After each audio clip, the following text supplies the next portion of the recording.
looks like it's live. Maybe. Maybe. It says it's connected. It's live! Okay, we're good. I don't know why that was... I don't know why that was had to be such an ordeal, but we are live and alive. Might as well post an actual link to the...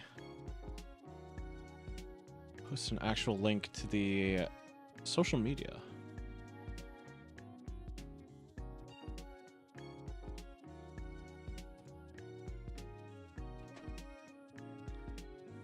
Oh man, when is the next time I'm going to be able to play 100 line?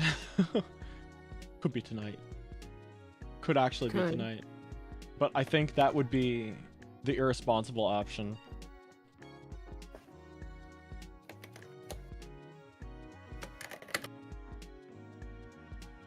But how's everyone's weeks been already so far?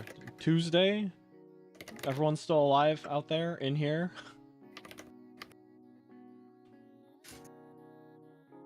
Am I alive? I don't know. You're hanging in there as far as I can tell. Man, sounds like it's been very busy though. Yeah.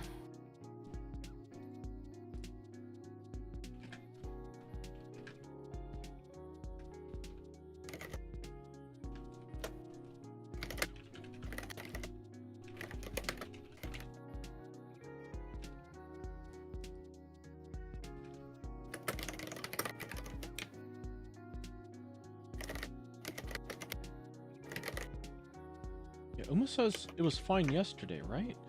The thing is, I didn't stream yesterday, did I? Unless I'm completely misremembering. I don't think I streamed yesterday.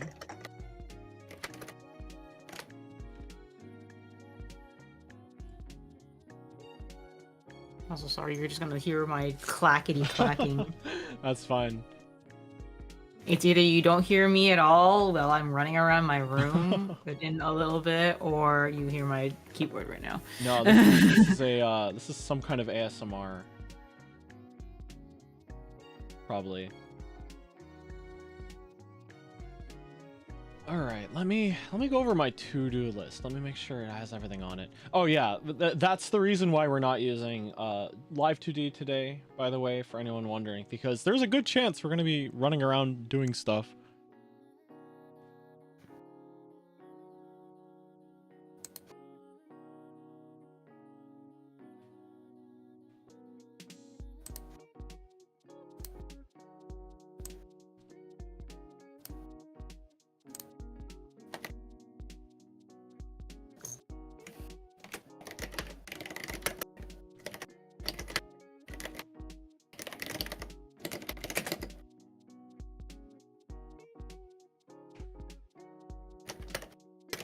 Yeah, I'm definitely forgetting something, but...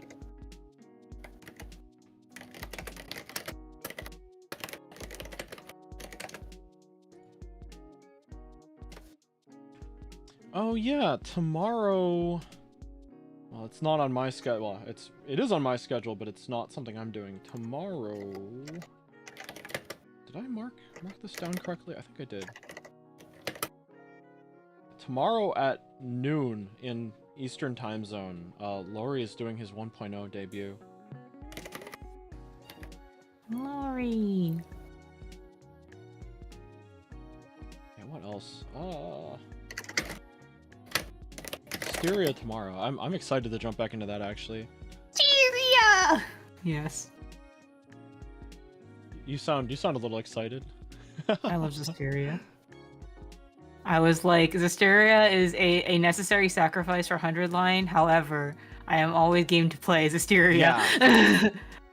Yeah, and I can. Oh man, I want to feel something again. 100 line it's good, but I need a little bit of action gameplay to offset that. I wanna press the buttons and have Sele do things.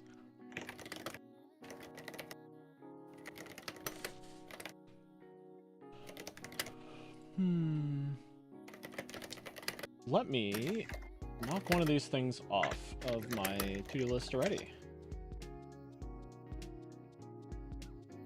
Oh, let me see.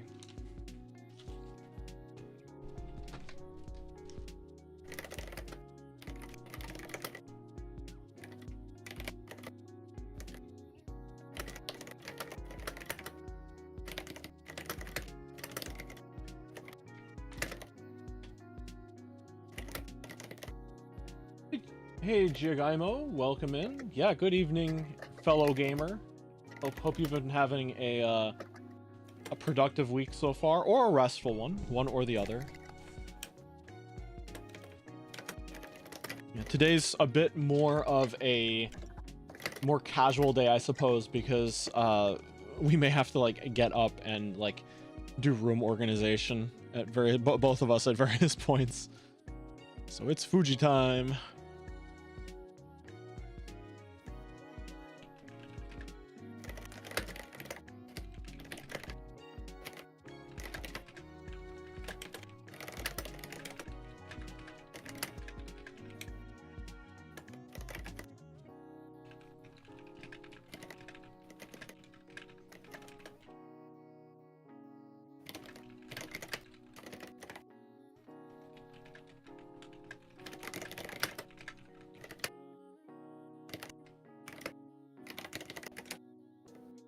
Alright, new info has been communicated.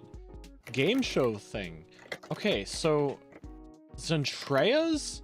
Yeah, for the backstory for anyone,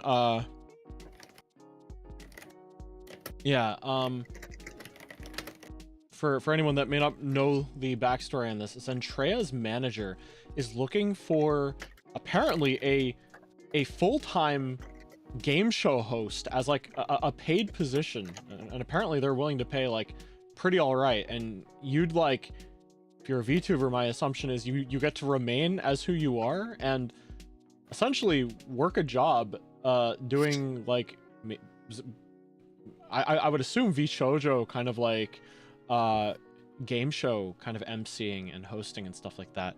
And I don't know if I've talked about this on stream, and I probably can't go into that much detail, but I have a significant amount of experience in that. So I'm like, I can get out of my job by get out of my current job by doing like something more content creatory, which is kind of fun. Oh, I just need to find that post. Ugh.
Okay, let me put away my laundry.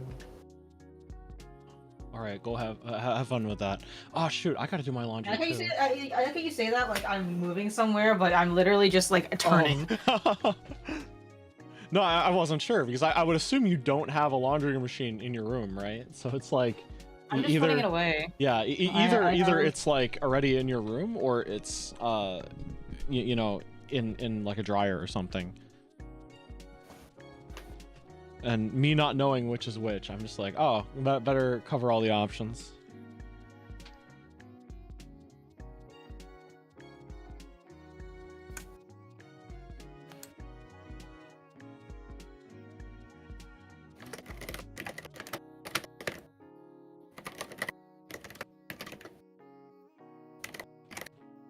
Yeah, actually, if I did not make the thumbnail tonight, the like silly, crazily specific 100-line inside joke that it is, I was probably gonna do the cat shadow one, the cat shadow meme that's been going around. Yeah. Wait, that's so cute. Yeah, I'm enjoying that one. Yeah. I'll probably save that. I'll save that for another time.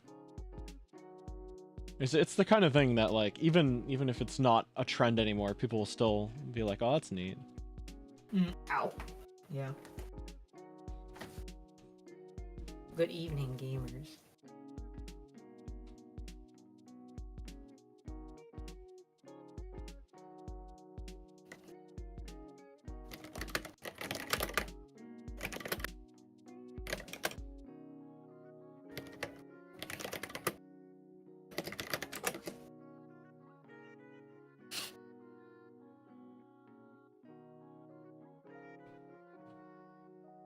Oh man, actually something I do need to think about is my family's like mobile phone plan or whatever is like pretty good, but they are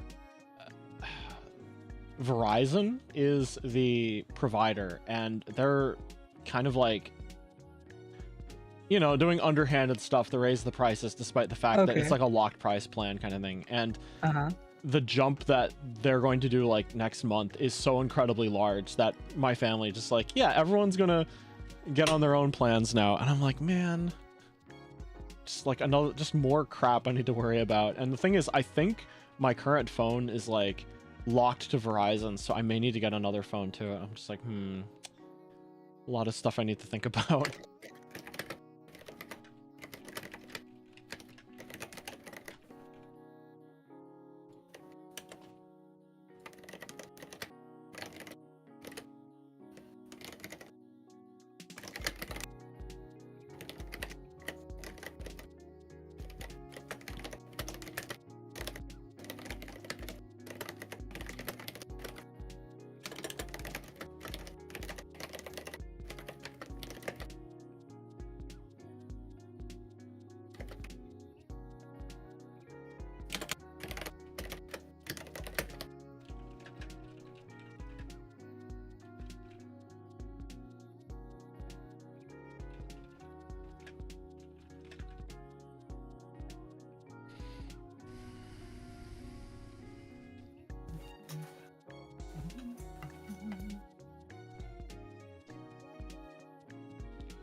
Care. Maybe I'll hang them up and see what happens. Good luck. You guys also get to hear the like stupid ass commentary that I say to myself as I clean my room. It's like a play-by-play golf commentary or something.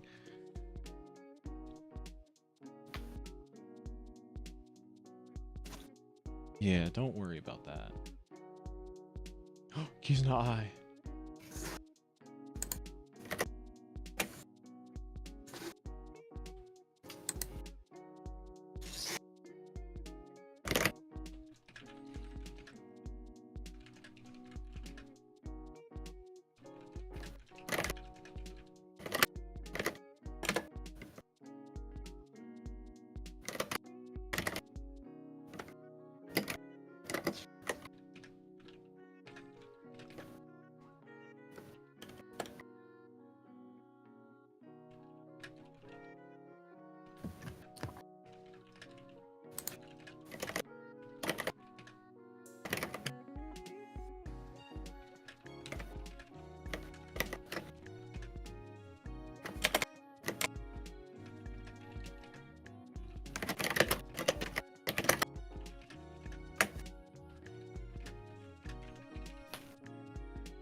accidentally closed the tab earlier where the manager guy was talking about the offer, and I can't find it anymore.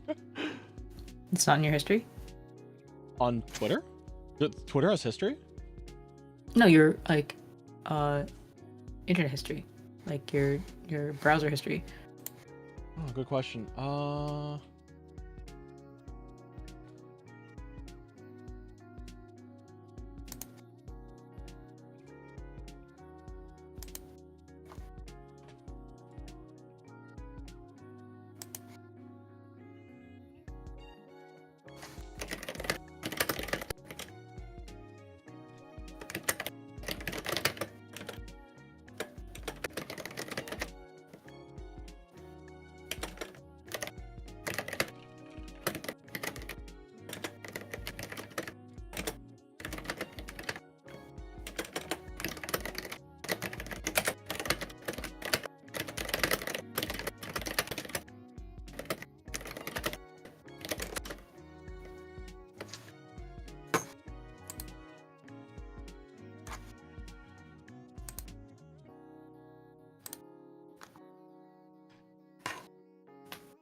Okay, where is the history on this browser?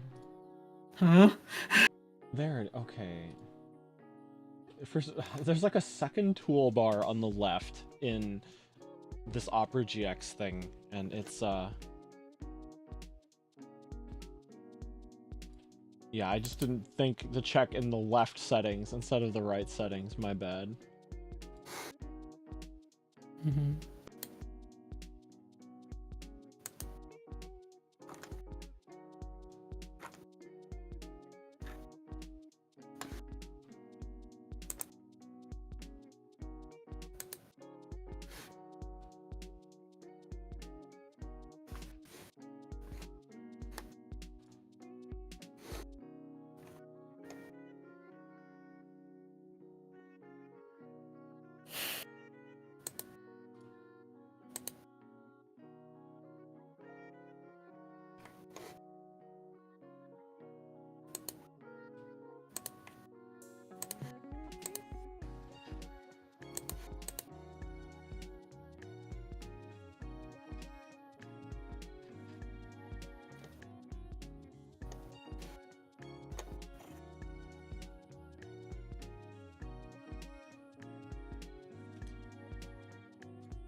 Oh my gosh.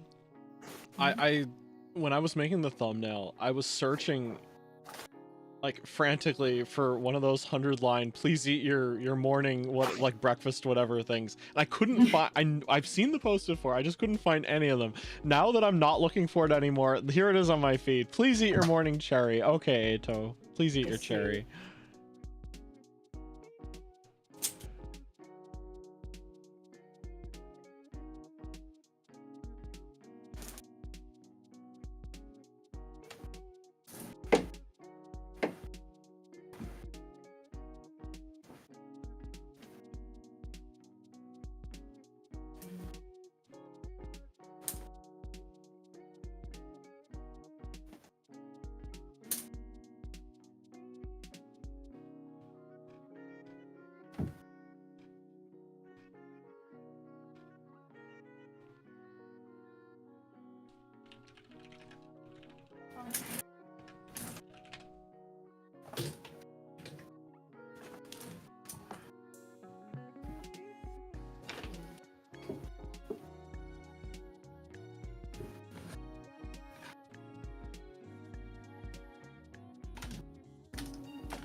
I wonder if my settings are currently set up in such a way that people can message me. Hold on a second. I probably should check that out.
Okay, people can DM me.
My socks have holes in them.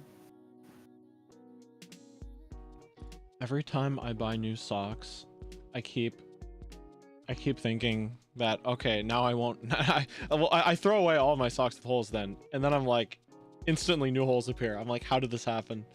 It's like Swiss cheese theory. I'm terrible. I don't throw away stuff when they have holes in them. And so I just have socks that have holes in them. Yeah, I used to be really, really bad about it, to the extent where like my foot would have to go like through the sock until I got rid of it, but Oh my god. yeah.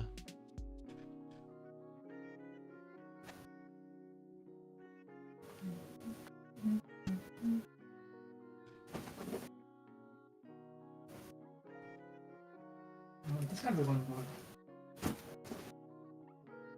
No, these. These go into that drawer. Oh, AX keeps posting AI art. Please stop. Yeah, I was gonna be out in that general direction around AX time. I'm not going. Yikes. I have no desire to go anymore because it's just like, well, your panels don't interest me and you're using AI. Bad vibes all around.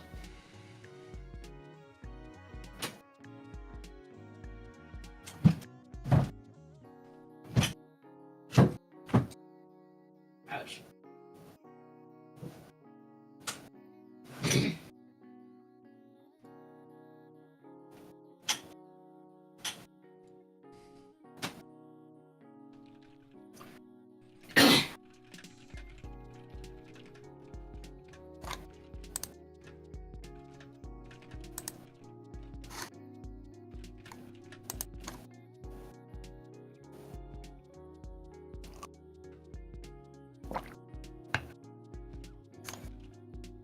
I just realized I have like literally no water. I didn't I don't have any hydration on me at all. Go get water. Okay, yeah, I'll be back in like 2 minutes. So chat, how is everybody else's day going?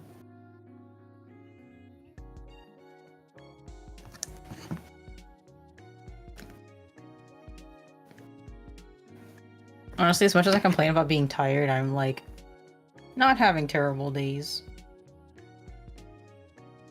It just is what it is.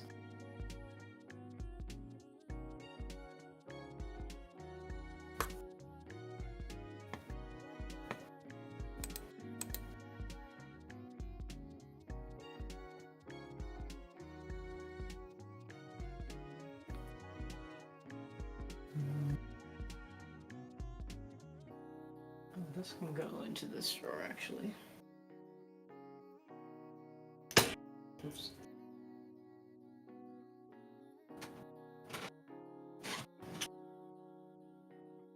Squish. Squish.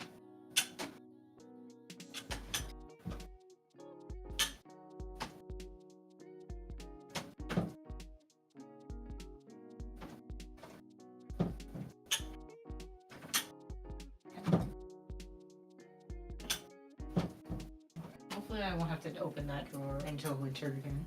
That's where all of my sweaters are.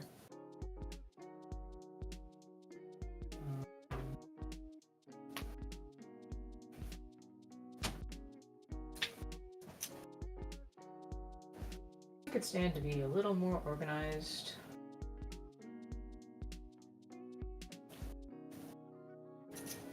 I could also stand to throw out, well, not throw out, actually. All of my clothing, except for the socks, are in good condition.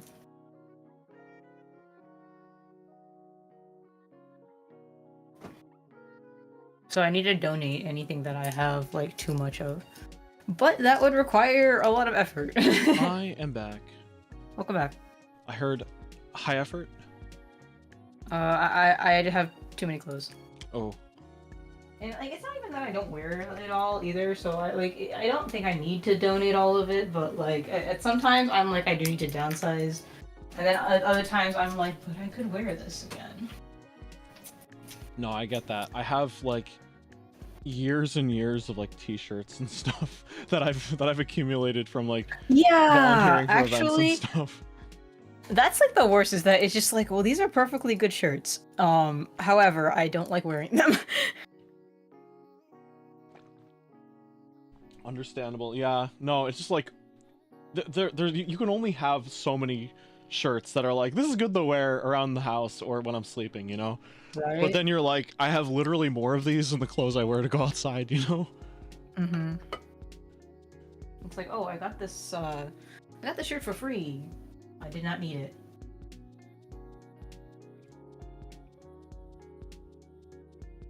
Goes here.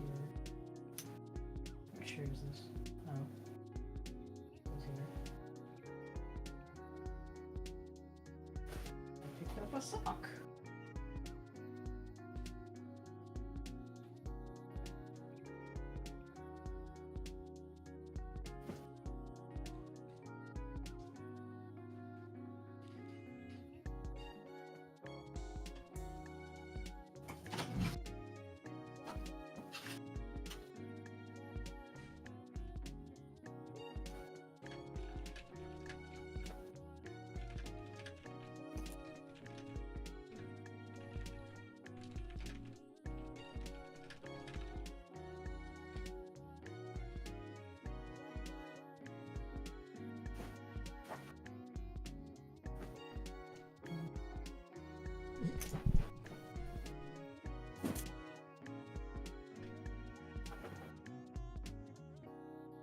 You know what? I don't want to think about phone plan stuff. I don't want to think about spending money. Yeah. I feel that. I've been spending too much money lately because I have to go on trips for family and stuff.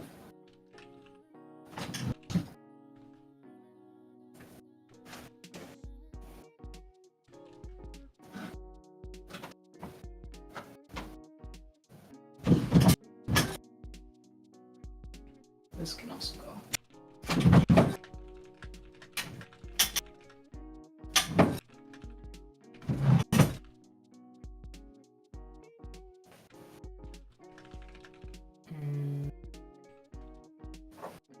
Oh shit, there's more over here.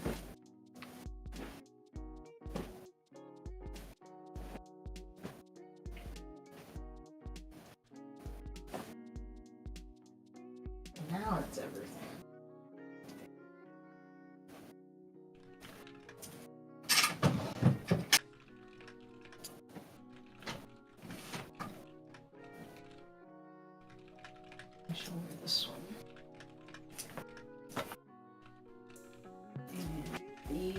over here.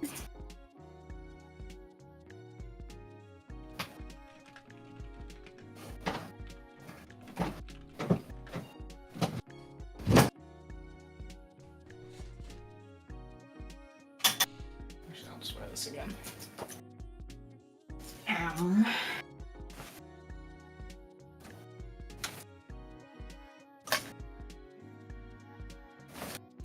Oh, those renovations I was working on, it's done. They're all done. I'm feeling so good. Congratulations. I'm feeling so good. I'm like, I don't need to worry about this again for like another decade. Let's go.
Should move these into the back.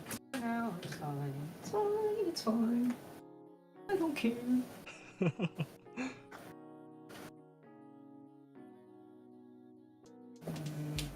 know what? I'll wear this tomorrow for work.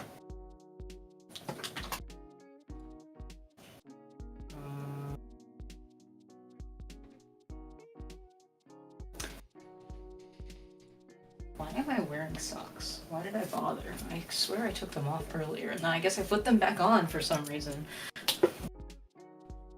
Hi Noel, welcome in. Top Hat Hi, Hanao Noel. says hi back. How goes it, Noel?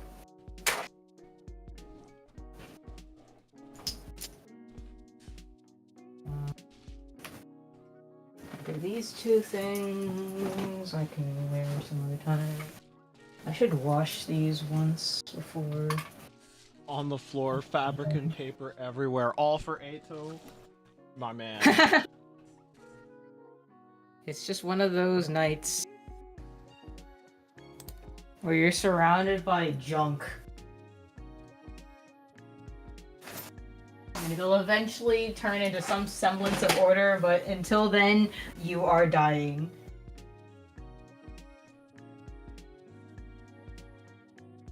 Here, let's wash these ones. They'll be in the wash. Even though I won't be able to wash them for a while.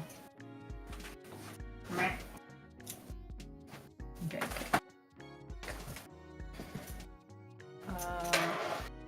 Okay. Next is this side of the room, which has way too much junk on it too.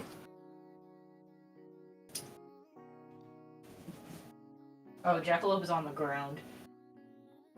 Where he belongs. True. Where did this come from? If you're talking about the jackalope, we don't know yet. No, not him! Poster? What poster? It's like an I found an EMS label to me, but I can't remember where this is from. It doesn't matter, because clearly I have it now, but I don't know where it came from. Yeah, if you have the label without the item, there's a problem. I mean, it's to me, so it's somewhere around here. I just don't know where it came from.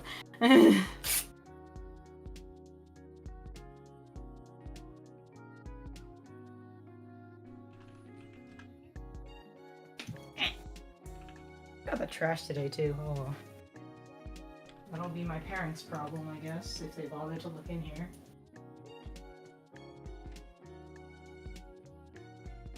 Yeah, my trash days are usually on Mondays. My trash day is tomorrow, so... Yeah, we used to have trash days on Mondays. I don't know why the town decided to change it. They, like, swapped the trash and recycling days. I don't know why. Oh, they're on separate days for you? Yes, they are. Interesting. I think there's, like, a different truck comes to get them or something like that.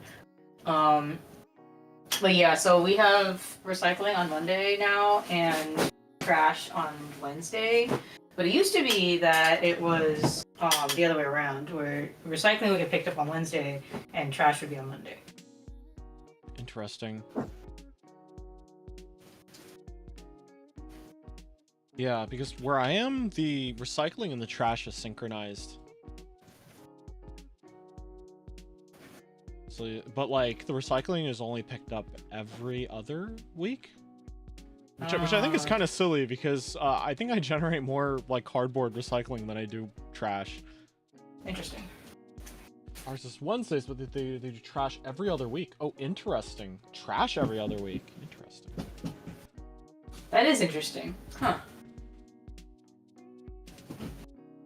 But Canada might have a better recycling system than the US, to be fair.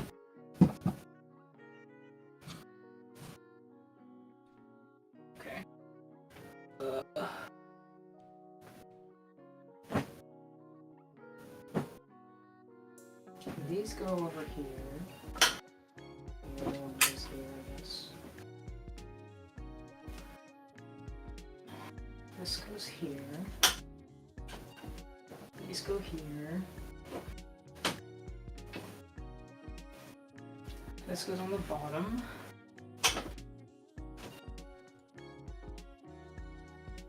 And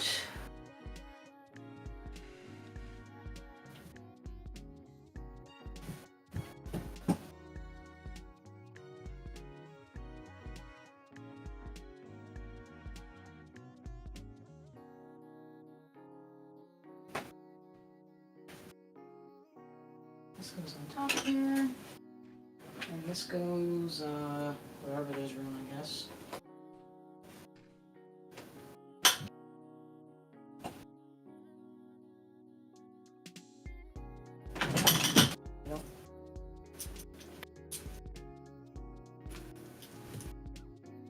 And this one goes somewhere.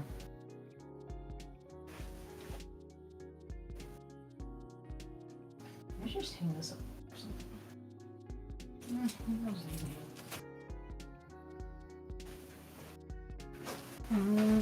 Next.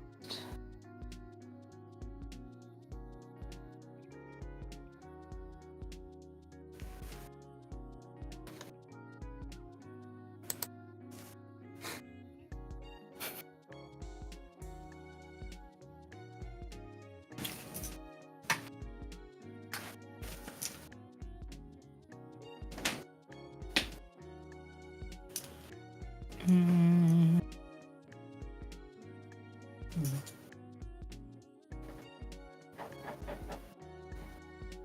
don't think that was there before. I think that a lot of these got funky when I threw it into the wash last time. Oh well.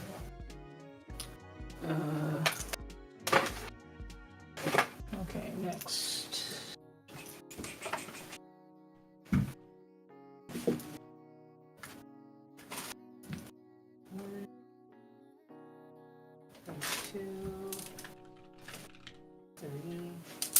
Oh, so one of the songs Kaeru sang today was Fireflies, the Owl City song. And that reminded me of like an AMV that somebody made a long time ago. Let's see, I think its upload date was like 8 years ago. But they used a remix of Fireflies in it that I think wasn't even that big, but the person who edited the video found it and used it in the AMV, and I'm like, huh. It just reminded me of the AMV, and I looked it up, and it's still there. AMVs are treasures, actually. Man, if I had infinite time, I would make more AMVs. Me too, actually.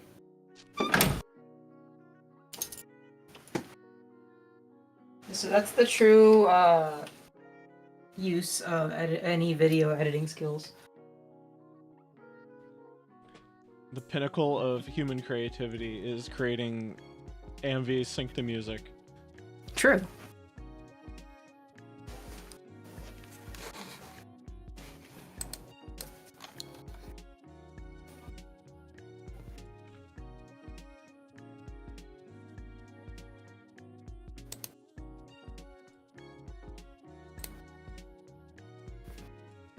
Yeah, I'm not sure if I ever mentioned it on stream, but I have won an AMV contest before at like an anime convention. It was the kind of thing where you brought your own computer and you were given like essentially video files right then and there, and you had like a library. Kind of, yeah, and you had 3 hours to like use only the files they gave you and make something. And I was like hopelessly outclassed. Everyone else there was just like really good at like action oriented AMVs, and I was just like, you know what, I'm gonna have fun with it. And I just made like a YouTube poop essentially, and I ended up winning. They were so salty, and I'm like, oh man, these people made actual AMVs and I didn't. I mean, as long as it's a video to music of anime clips, then I think it counts regardless. Yeah. A new breed of anime music videos. A non-traditional one, so to speak. Wonder if I still have it on my computer.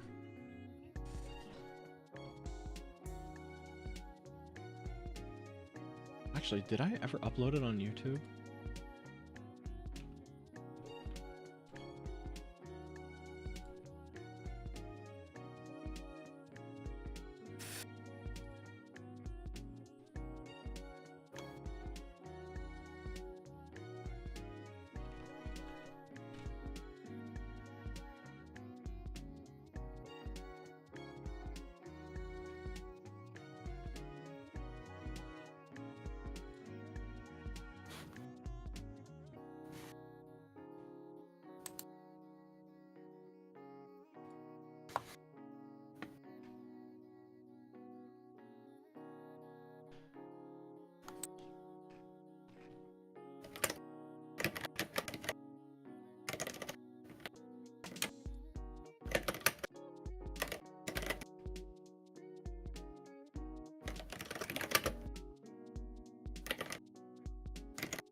Okay, just gotta make sure I'm not gonna accidentally share the audio for this. Hold on.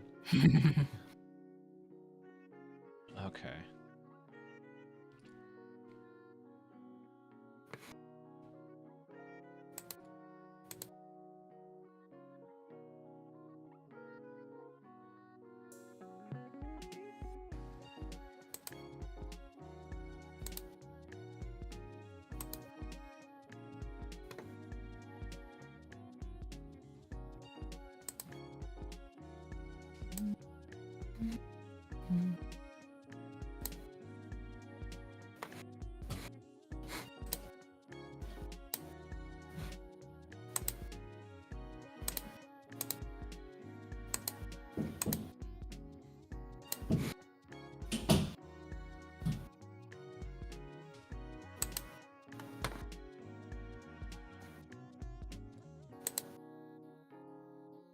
I just cancel myself some.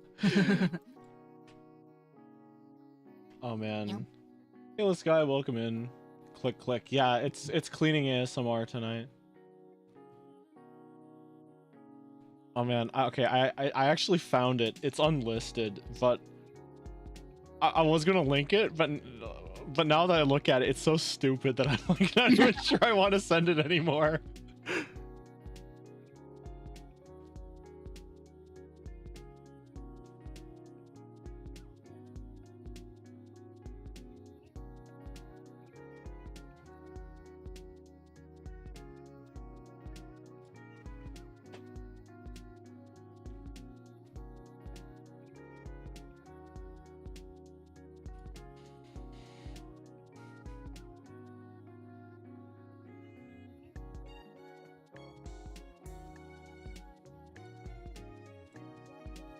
Okay, that was a blast from the past.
food prep ASMR noises when? Oh, by food prep, I mean I'm prepping a shopping list. I'm gonna be, like, cooking for, let's just say, a party. And, there's, like, some dietary concerns and just a lot of people that I need to plan, like, servings for, I guess. So I'm coordinating in advance so I know what I need to buy. And, like, the order in which I should prep different ingredients and stuff.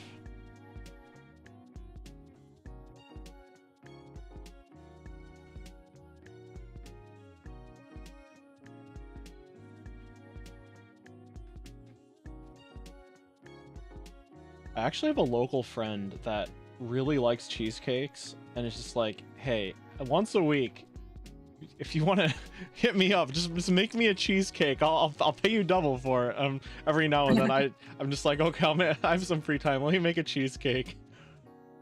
Yeah, and I did that last weekend at one point to just get the recipe proportions down to make sure I will have, like, the measurements right. He said it has been a while since I've made them. I've been really busy. But haven't we all? Yeah.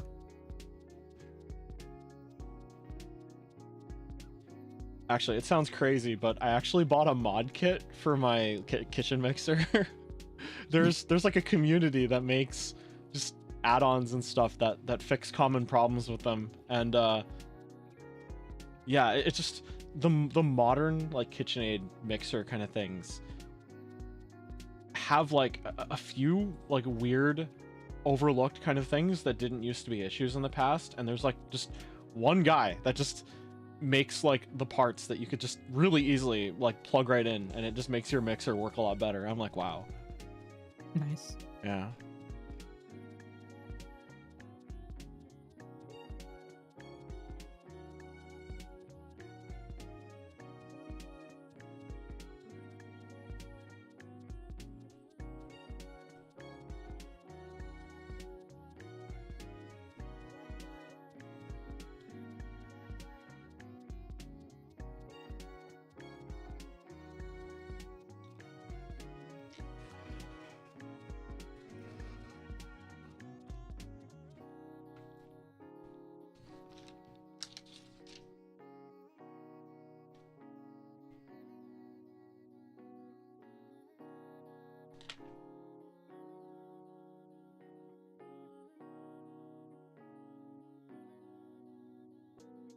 But actual food prep ASMR, look forward to it, I guess.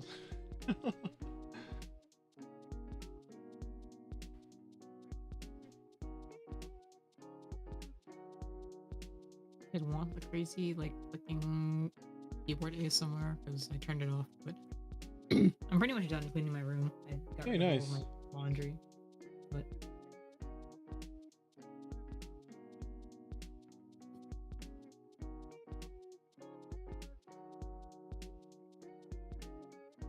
I watched Ghibli food scenes in the meantime. Oh yeah. Actually, something kind of interesting is, in terms of anime, like, food preparation scenes, there didn't used to be, like, aside from Ghibli and a few other, like, very try-hard kind of studios, it didn't used to be, like, a very prestigious thing, I guess, to animate food scenes. And just if you look in, like, early 2000s anime and stuff where people are prepping food, it might not look very impressive.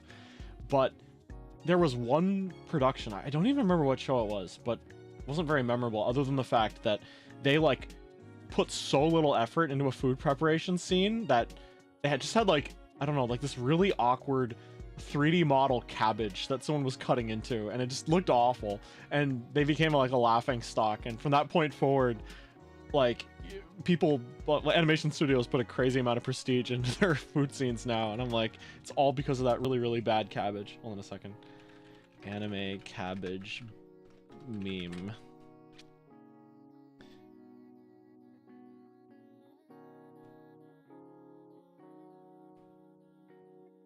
Oh my gosh. Right off of Tumblr. I'm gonna post it.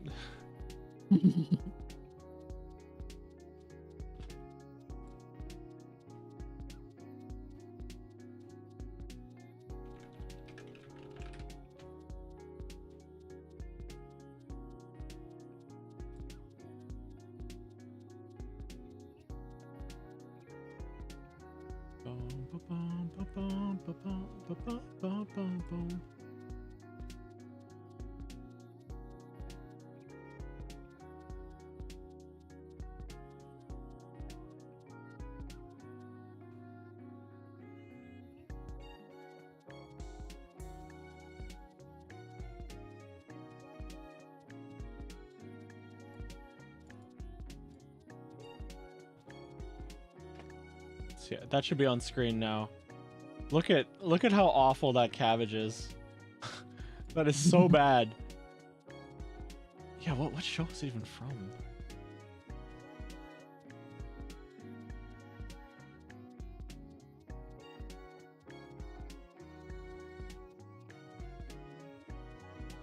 Actually, you know what?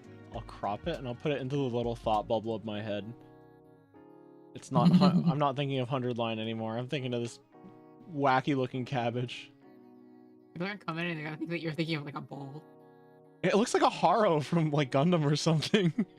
I don't know very much about Gundam at all, but it certainly looks like one of those.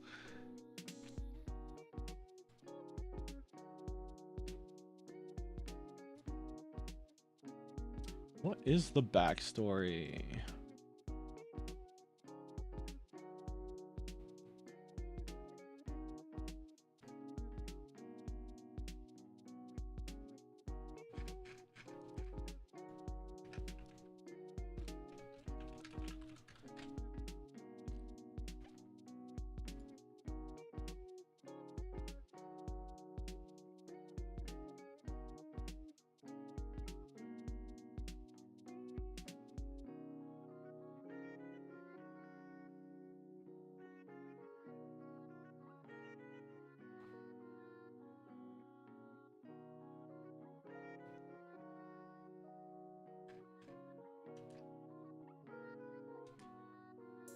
What the heck?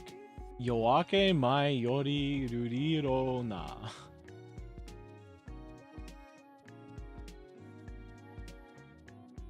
I don't know this at all.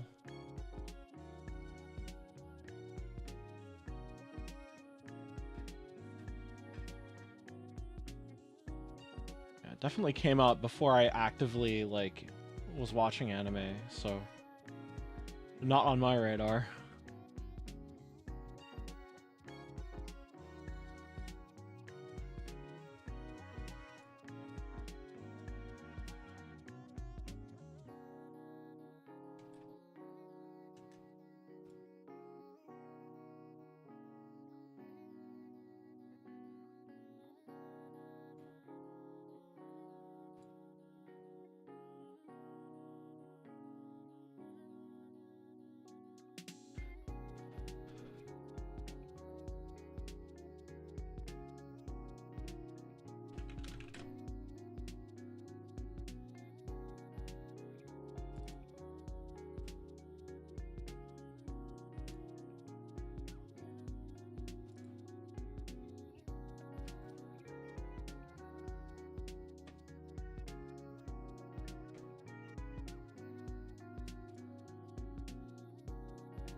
I was like, this sounds like a Kagura Project song, but not. And I look at it, and it's the a Wagaki band cover of it.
Why is this so cheap? Why is what so cheap? I am looking into potentially getting a relatively inexpensive backup microphone. And I'm always like a little concerned when I see something so far below MSRP if it's a microphone because there's a lot of counterfeits. However, this is like a really, really cheap one, as in like it's cheap even for it's like a $30 microphone normally, but I'm finding it for like under 20, and I'm like, they don't counterfeit cheap microphones, so I'm like, why is this so cheap?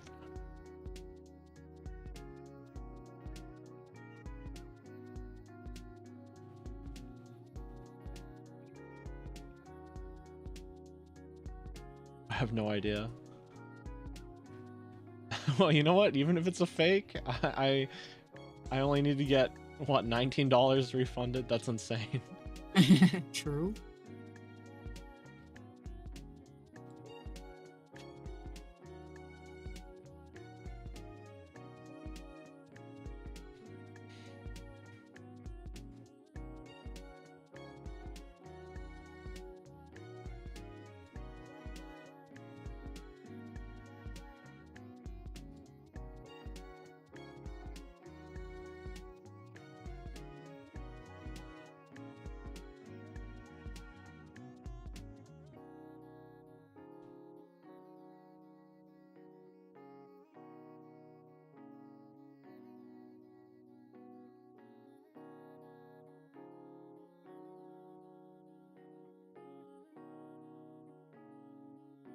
Okay, well, we'll see. We'll see what happens.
I'm gonna get up to grab a book. I'll be right back. E. Mm.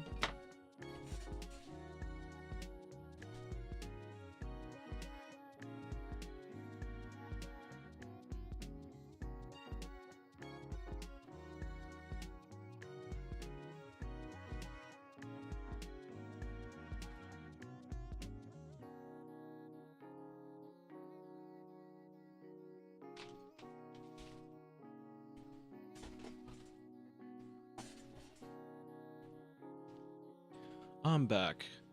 I'm back. specifically checking a cookbook for a recipe that I was thinking of. A few YouTubers that do like just interesting recipe compilations and stuff released some books recently, and I'm like, let me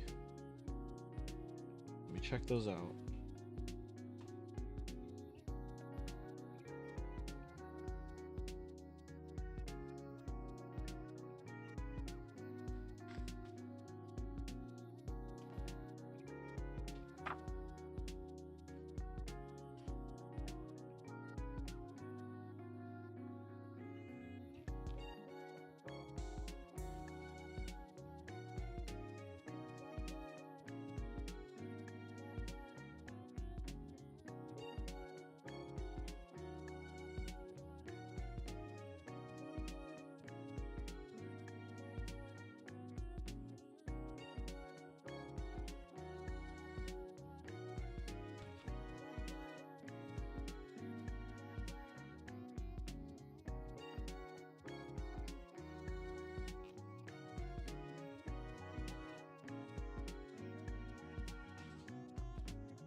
Oh, shoot. I just realized Kaeru raided me before the stream started. I actually didn't see the notification until just now.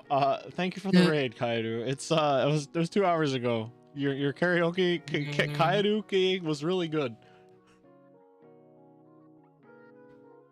Makes me want to sing Fireflies.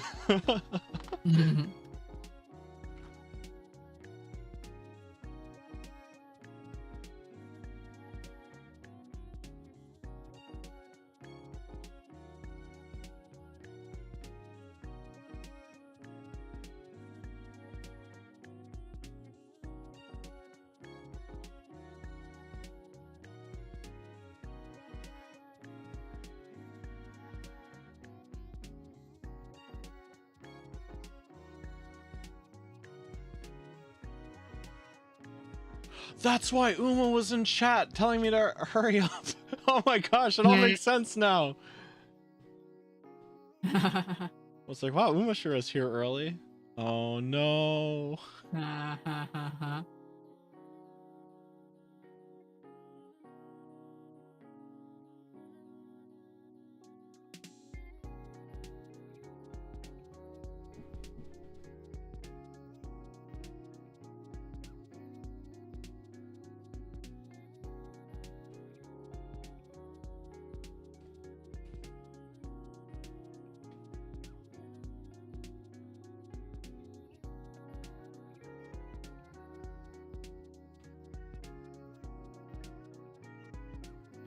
I'm like typing with one hand while I'm holding a book open with the other. I feel like a wizard or something.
Okay, I'm gonna go do my dishes. Yeah. All right. See you soon. So yeah, it might not be that soon. Well, it'll Oh, be okay. kind of soon. It's not Well, that many dishes, but it is more dishes than it should be. all right. I will give you the BRB regardless. My. Good luck.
What is the silliest scripted event in a game you've ever experienced? For instance, a scripted loss or you can't kill an enemy. Could I also consider like, I don't know, like a follow-up cutscene to something that just doesn't make sense? Anything. Okay, it's a game I really like, and I think it's part of the game's charm, so I don't count it against the game. But in Eternal Sonata, there is like a villain character that appears relatively early on, and he's dumb. He's like a suave gentleman kind of dude, but he's walking on the rain without an umbrella. And then when the rain stops, you happen to be like in shelter under like a tree or something, and he walks by and is like, my clothes are wet and I'm angry, I'm gonna beat you up. And it's like an unwinnable battle where he just beats the crap out of you because his clothes is wet and he's annoyed. I don't think it even contributes to like the overall like game plot or narrative at all. He just shows up and is like, I'm angry, die. I think that's pretty silly. I was also thinking about the game Resonance of Fate earlier.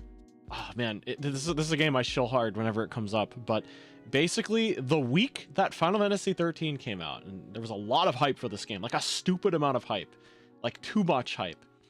There was another game that released practically the same day. You know what? I say this a lot, but I should probably check it. Hold on. Let me look it up. Resonance of Fate release date.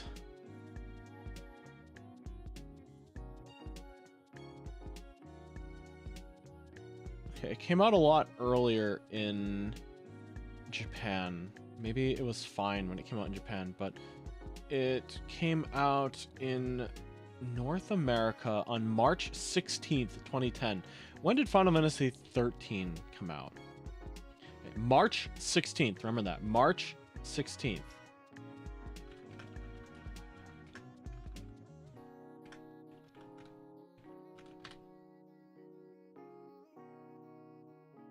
I forgot an I in the Roman numeral, not 12.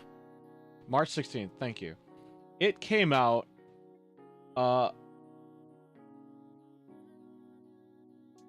March 9th. Okay, so they came out within a week of each other. But because people who play JRPGs probably were, at least the way I budgeted my time back then, I only had enough money to buy one JRPG. I didn't buy new video games all that often. And me and my friends all had like money and stuff, but we can only buy one game. And they were all like, we're gonna buy Final Fantasy 13.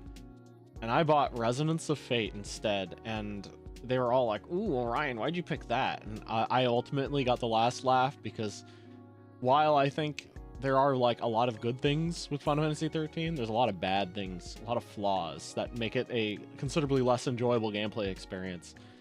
But I played Resonance of Fate instead, and the premise of the game is that there's been like some post-apocalyptic event has occurred, or some apocalyptic event has occurred, and humanity, to survive, created these like towers that would be able to sustain limited amounts of population while the world healed.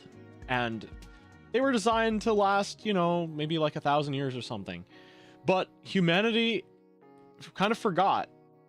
And they were like, leaving the tower is death, so we're just going to live here. And like 10,000 years pass instead. Significantly longer than what the machines are designed to do. And the machines that are supposed to like create life and sustain just people's livelihoods on the tower have started like kind of corrupting, and you're starting to get like mutant like vermin and like monsters or like machines are turning into like these monstrosities, and it's become dangerous to kind of venture outside of towns. Additionally, a caste system has kind of like formed on the tower that's like almost stratified, which is interesting. Like if you're very rich, you live at the top where it's safe and the air is pure, and if you are the less well off you are, the further down the tower you are. And the story follows 3 middle class kind of like Gintama main characters. Essentially there's an older dude and a boy and a girl, and they all can like super hold their own in combat. And what's interesting about the game is it drops you off after their like lives are kind of like stable, and they essentially work as like bounty hunter, kind of like go-getter, dirty deed doers for the people that live on the floors above. And they're like masters of gun fu, as in they like do triple backflips while firing guns and stuff. And it's like really, really cool, because you would think, oh, it's just the cutscenes, right? No, that's actually the gameplay. It's a terribly complex game system that if you master it, you feel like a god. But until then, you're like flailing around because you're trying to control 3 characters at once as they gun fu their way across like tactical battlefields. I think it's a very satisfying game to learn, but you will be like at a disadvantage for a while because the game is kind of difficult, and the game system requires you to be like pretty good at it. And I don't know, there's a scene for all that preamble. Another interesting, like the interesting thing about the game is that they start you off after their lives are stable, but their lives were not always stable, and every mission they go on reminds them of something that happened in the past that led to them coming together, and they work through their traumas and stuff, and you flash back every now and then, because like it's interesting because technically all of the crazy stuff has already happened to them, and it's in their daily lives doing like mundane tasks, or so-called like quote-unquote mundane tasks for their job, that they kind of flash back to like the moments that brought them there. But there's like a specific scene where there's like a rich person that's tasking them to like go get an item, like a vintage kind of food item that remains from the old world or something, and they need to venture into this really dangerous area. And the main character, the like older guy, is like, he's having a reaction to this, like, this woman who's telling them to go places. And let's just say that in the future, fashion is like very different, and she's wearing a very revealing kind of outfit, and the main character guy is like, oh yeah, we're gonna complete this mission and bring it home, and the like two younger members of his team just keep like punching him during the cutscene because he's like he's like starting, his mind is wandering during the like mission briefing, and they're just like beating the crap out of him. It's great. Man, they really are just the Gintama characters, aren't they? Yeah, really fun game. The soundtrack was composed by Motoi Sakuraba, who's known for the Tales series, and Kohei Tanaka, who's known for Gravity Rush and One Piece. God, I love a Kohei Tanaka soundtrack. But it's got a really unique aesthetic, very cool cast of characters, and man, it's heavily overrated, underrated, and it has a tremendously cool battle system that nothing has really quite touched upon since. It's really well done. I recommend it. They released it on Steam out of nowhere 2 years ago, maybe? Definitely look it up. It's called Resonance of Fate. I highly recommend it. Highly recommend it. Maybe if it goes on sale. It might be one of those games that never goes on sale though, but it might be worth checking out. How much is it on Steam? It's probably like really expensive, but it's worth it. Resonance of Fate. Oh my god, is it on sale right now? No, it's just $35. Okay, never mind. It's not that expensive at all.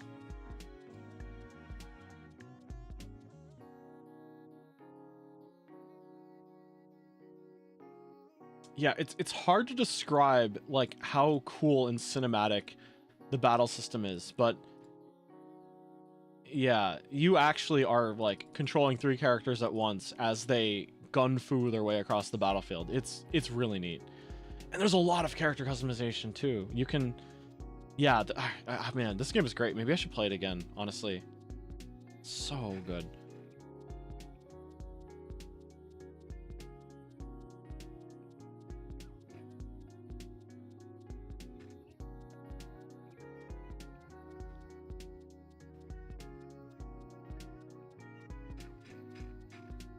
Actually, what's mostly positive? Mostly positive, yeah. It seems that on some configurations it may not work the greatest, like, graphically. But you know what?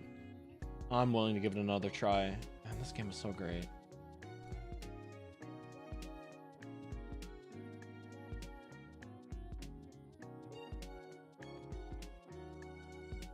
Maybe I'll get Akari to play it. Whoa. What? Oh, hi, welcome back. No, how long have you been back? A little while, not too long. Okay. I'm hyping up the game Resonance of Fate. I've probably talked about it before. Yeah. You had talked about it. Yeah. It's cheaper than I thought it was. It's only like $35 on Steam. So I'm like, whoa, I should play it again. And I'm like, what if I can make you play it? Wait, Len, you know Resonance of Fate? Len, you know Resonance of Fate? My goat. Len, please tell me you know Resonance of Fate. Please.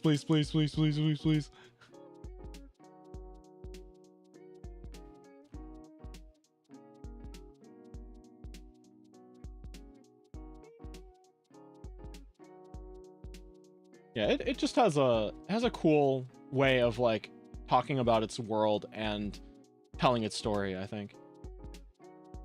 Yes, I am asking if you have a PS3 copy of Resonance of Fate sitting on your shelf.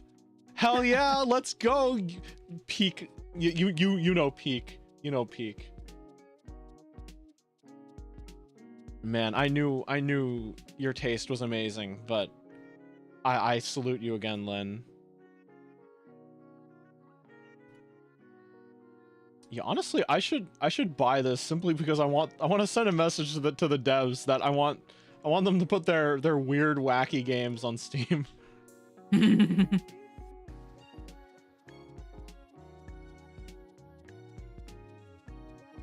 I just wish I liked Star Ocean 4 better. same dev. Just not a fan of Star Ocean Force story. It's so like stereotypical shonen anime where it's like you are literally 12 years old, but we're making you an admiral of the fleet. I'm like, this character has done nothing to indicate that they're well suited for the job, and they start crashing out because they're doing such a bad job, and they're like, there, you're still our captain. I'm like, why are you even the captain if you can't even do things right? That's crazy. Had a great battle system and battle theme though, but man, way to get me hyped for the game to only realize, man, this is the like shonen series like stuff that people warn you about, the generic shonen stuff. I would like your very niche RPG that you made like a decade ago to be ported onto PC. Yes, please. I know it was Try Crescendo, I think, is a completely different company, but I want them to know that I want to see Eternal Sonata and Folklore on Steam. Thank you.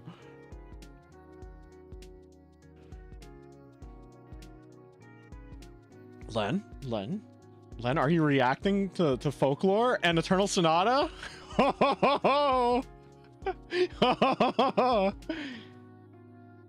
Game recognizes game. Let's go.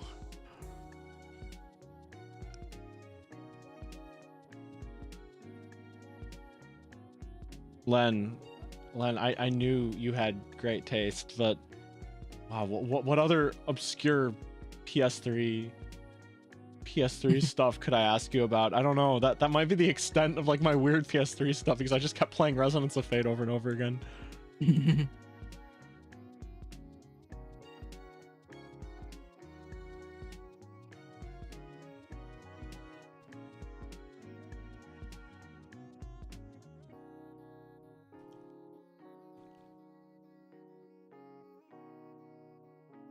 Honestly, oh man, there's some good soundtracks there. I actually think Motoi Sakuraba's best soundtrack is actually Resonance. Sorry, not Resonance of Fate. Eternal Sonata, because he, I think, was given access to a full orchestra, and he was like, "Oh boy, let me make a really good soundtrack for this." Actually, you know what? I'm pausing Spotify. I'm changing to the other. Changing to my other sound source. Let's see.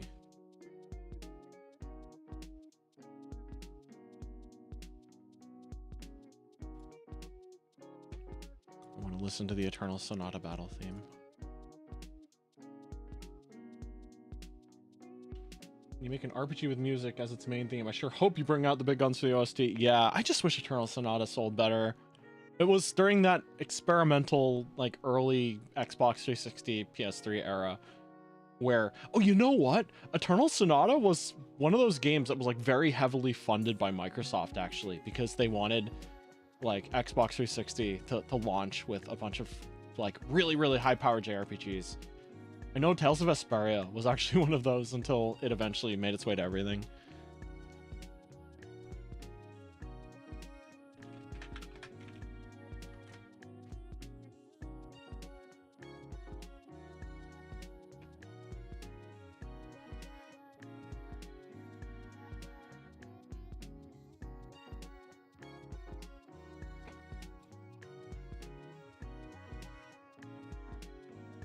Back when Yoda and Darth Vader were in Soul Calibur 4, what? Oh my gosh. It's all coming back.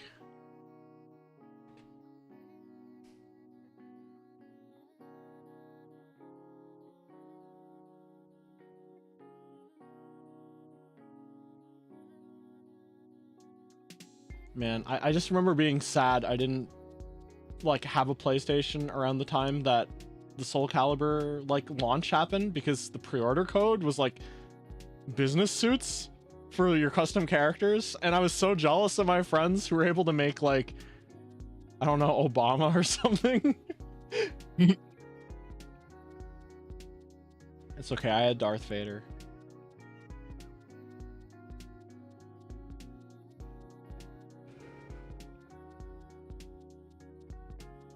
Actually, it has been a while since there was a Why am I forgetting the name of the game? Soul Calibur. It's been a while.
That's one recipe down.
Actually, listening to this makes me want to listen to the Tales of the Abyss OST.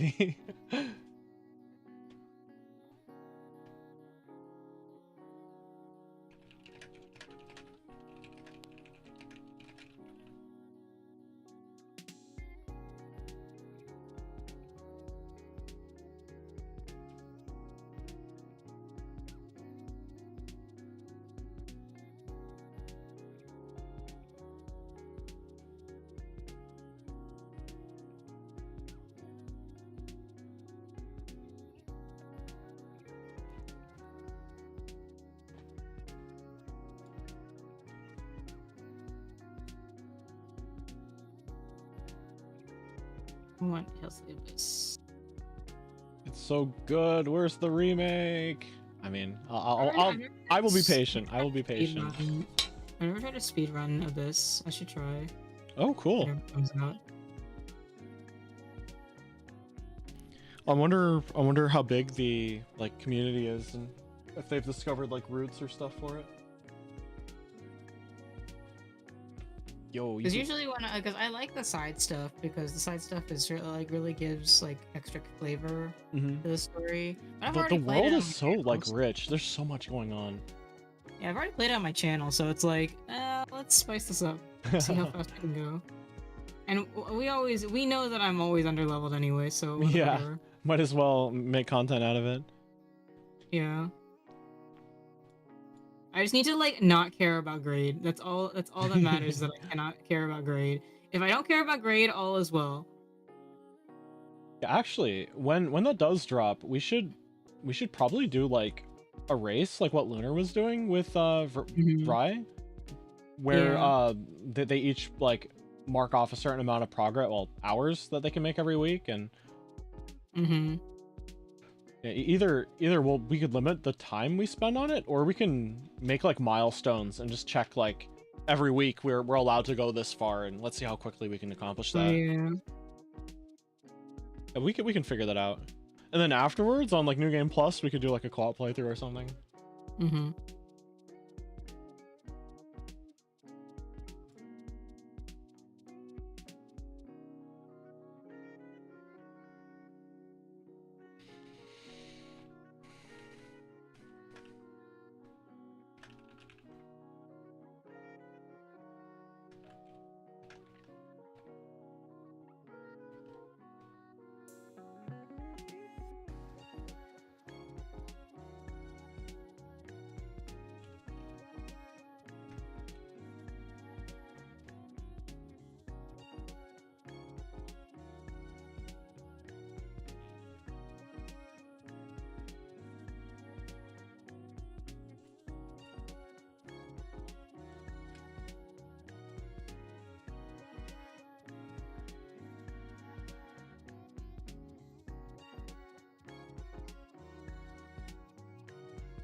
Do you remember what the third battle theme in Abyss was called again?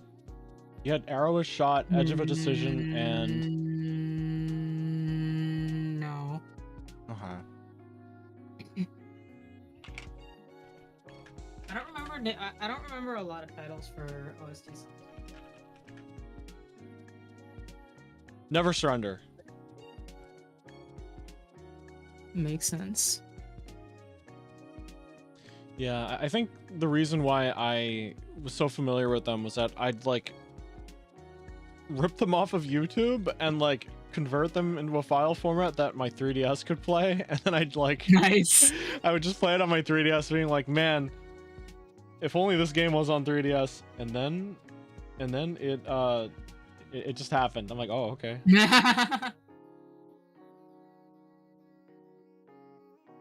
I bought a 3DS to play Tales of the Abyss. Heck yeah. 3D, like Tales of the Abyss, wherever you go. Yes, please. Mm-hmm.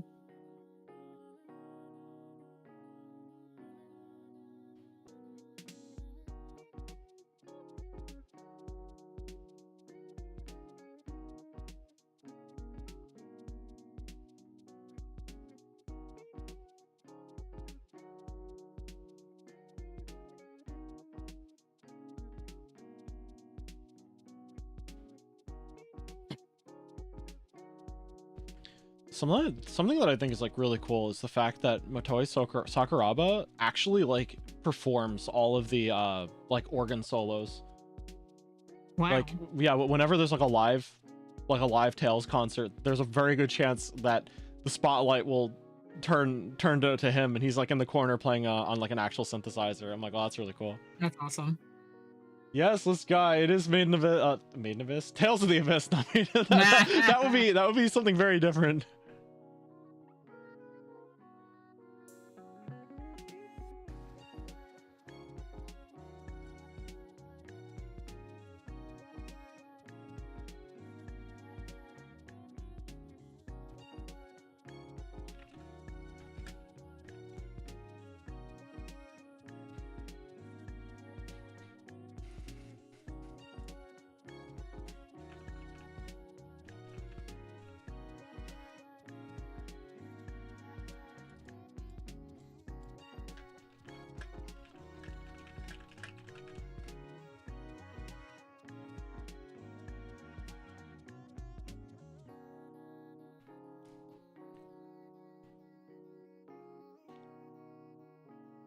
Man, that reminds me of that one friend that actually watched Maiden Abyss because they wanted something like comfy, and they saw the like key art, and they're like, yeah, this is great. And then like 10 hours later, they're like, I don't like this anymore.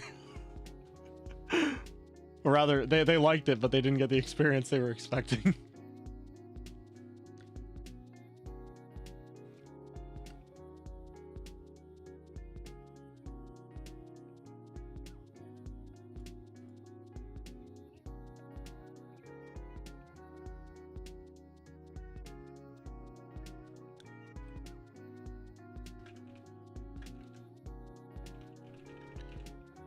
Never surrender.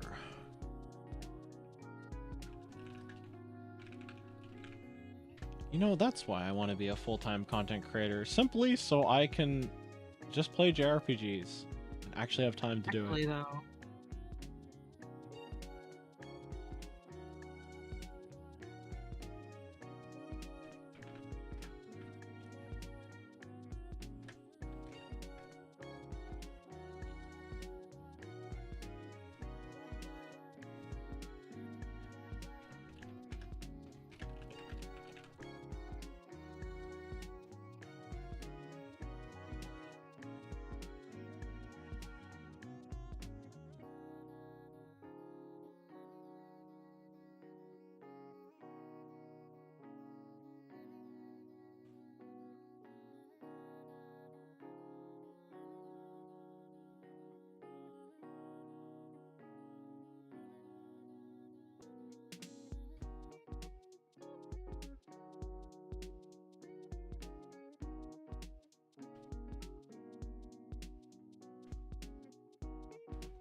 Actually, hold on. What if I just type in Tales all main battle themes. And then we'll just listen to that.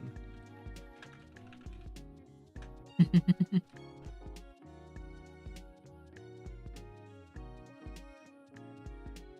long is this video?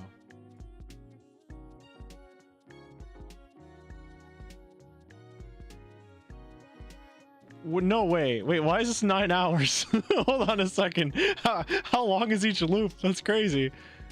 Okay, hold on.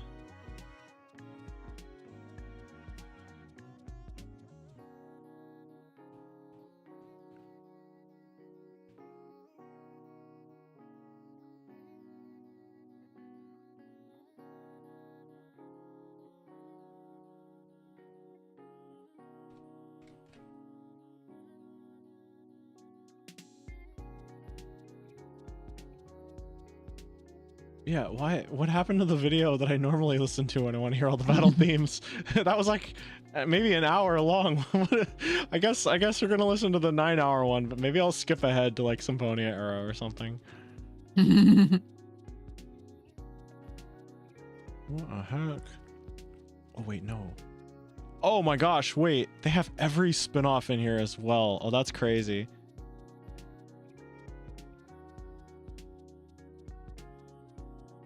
Here, it's Tales of Symphonia.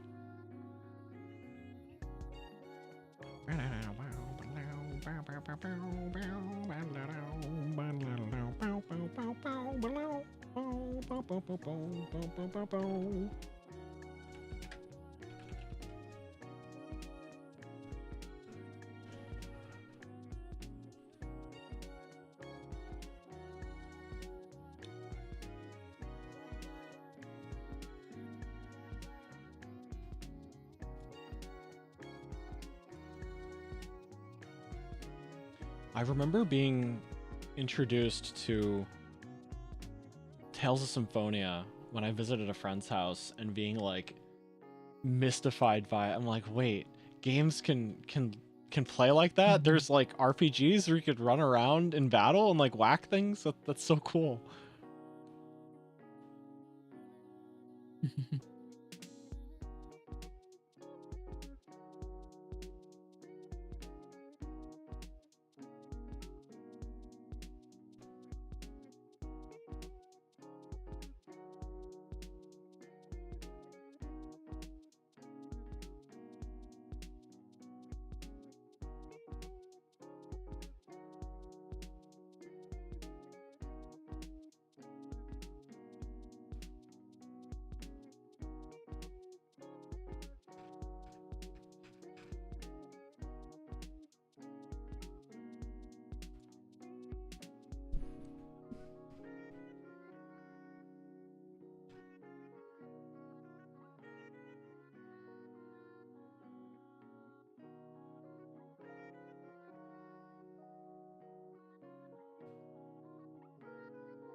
Just realized I've been spelling flower as if it were like a sunflower and not like you know, the powder that turns into bread.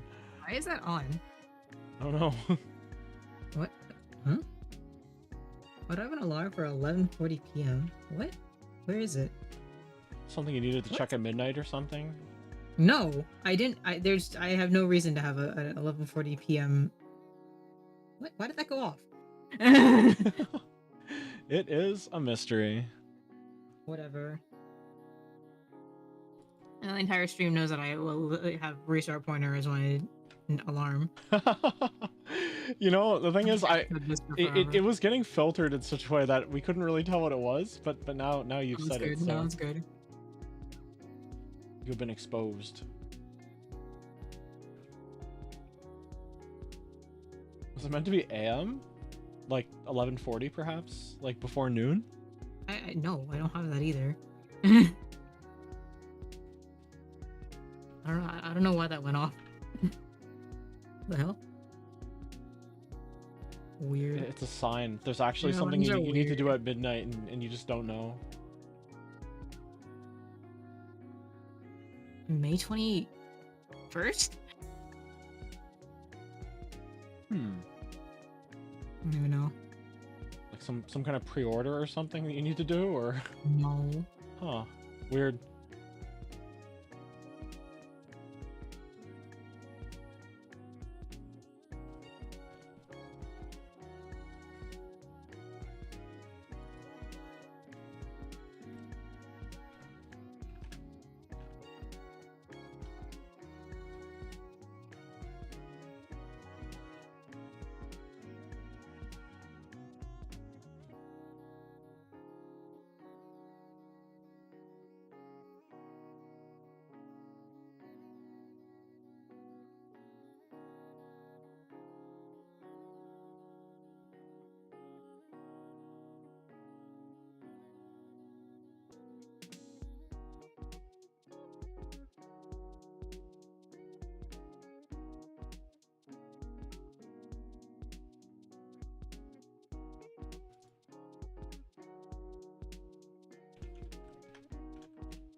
Oh, even the boss themes are in here too. I see.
I'm wiggling to the music like it's gonna do anything with the Fuji. You know what I can do? I could just grab the thing. I do it manually.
the heck is this? Tales of Breaker. Apparently it was for mobile phones. I have no idea what... This person who made this battle theme compilation was serious. What the heck? I've never heard this before. Tales of Breaker?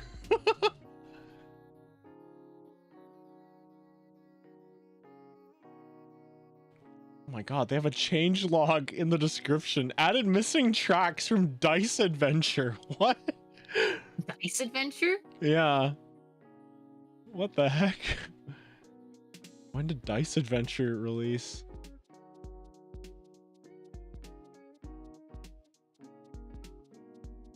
There's some things here I've never heard of before. What the heck?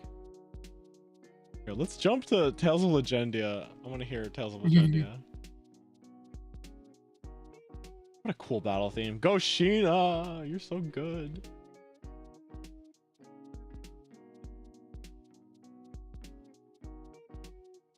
The transformation, I can't get over the fact that every time that like they do the Hemo Anima transformation, I'm like, I just think of that one track from you mentioned that it has like such a Goshina feel to it, but it's not him.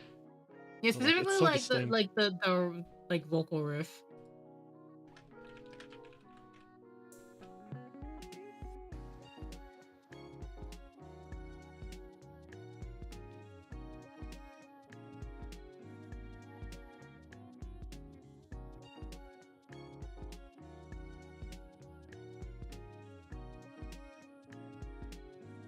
I'm honestly more used to hearing the like OST versions. The ones where they like reorchestrated it rather than using the like digital instruments on PS2.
Tales of Commons? It's another wacky mobile Tales game. What the heck?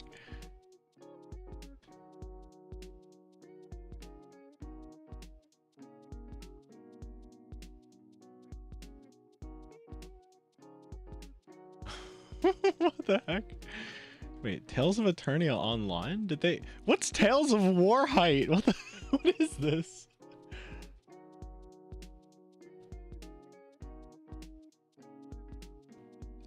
Okay, Tales of Eternia Online really was just Tales of Eternia with multiplayer.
Yeah, I'm just gonna assume that any Tales title here I don't recognize is just from that weird, like, pre-smartphone, like, mobile game era.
Oh my gosh, Mars, hello. Oh, and wait, double raid. Oh my gosh. Yeah, a raid on YouTube from B and a raid from Mars on Twitch. Oh my gosh, hold on. Let me get shoutouts going.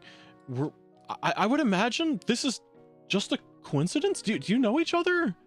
Do you know each other actually, or did we just happen to get?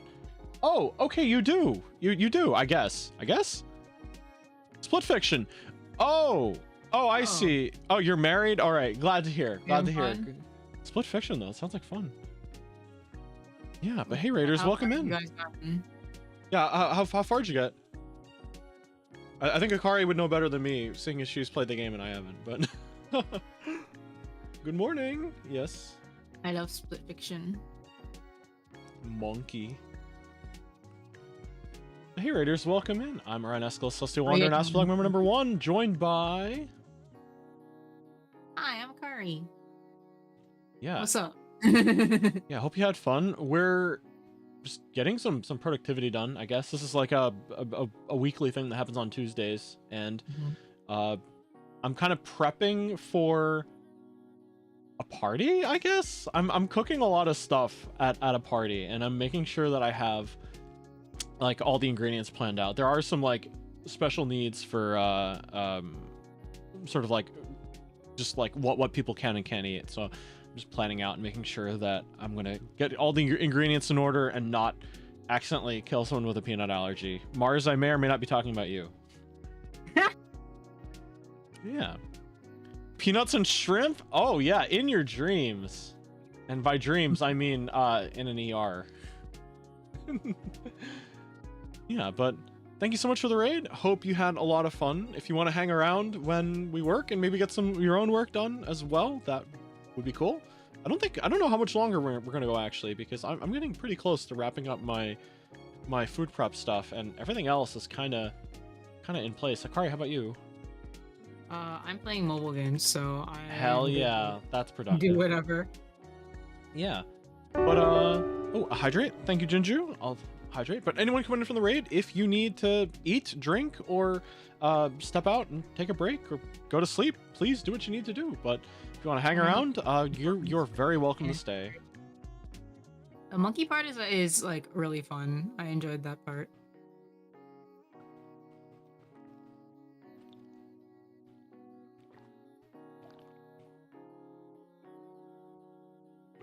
All right, hydrated.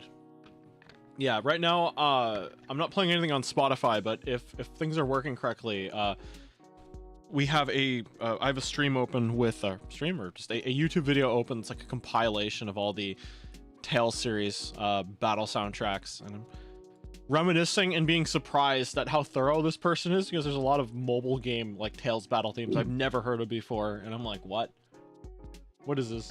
Is that are they like actually there shouldn't be any other mobile Tales games besides the ones that we know of? Well, yeah, so Breaker, Commons, and Warhite are the ones I don't know about. Yeah, I'm pretty sure that they just found things that they just compiled all things that said Tales of. I'm 99% like it was pre-smartphone era. Though, Tales of Warhite.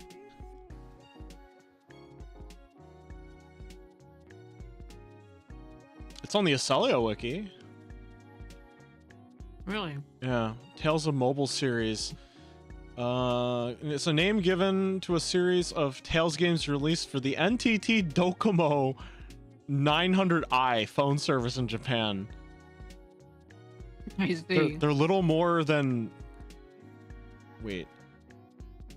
It seems that they're... Oh my god, what? Oh, okay, no, hold on. Yeah, some are just mini games, but some actually seem to be like full... Oh, some seem to be full games. What is Tales of Commons?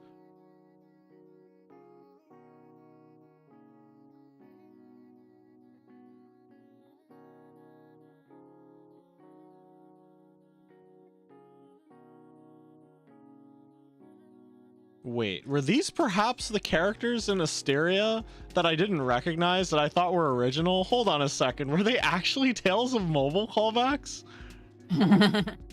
That's I'm happy. insane. That's insane. Astraea was such a wacky game. That's crazy.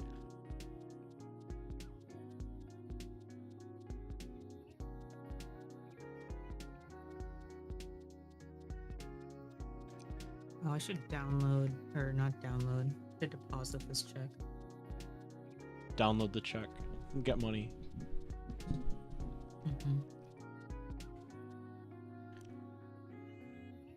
Yeah, I paid for flowers at work because my boss forgot her credit card and I have mine memorized.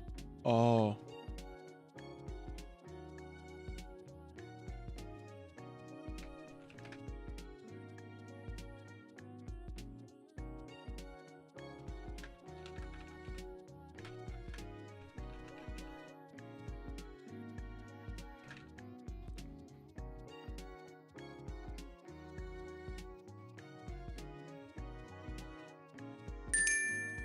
Ooh, raid from Morden as well.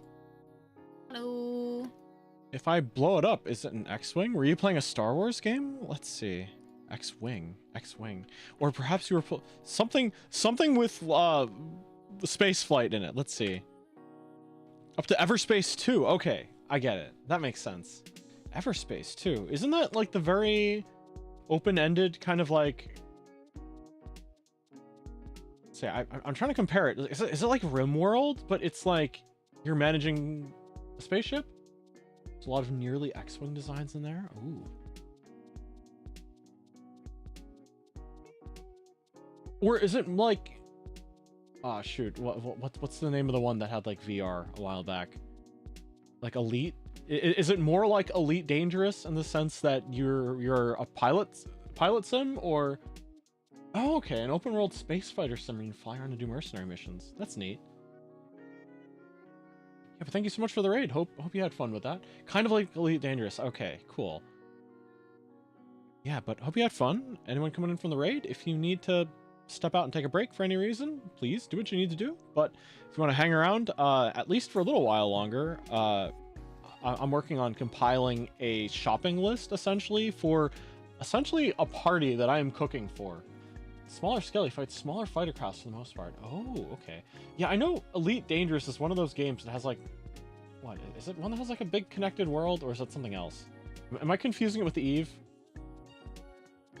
I might be confusing it with Eve.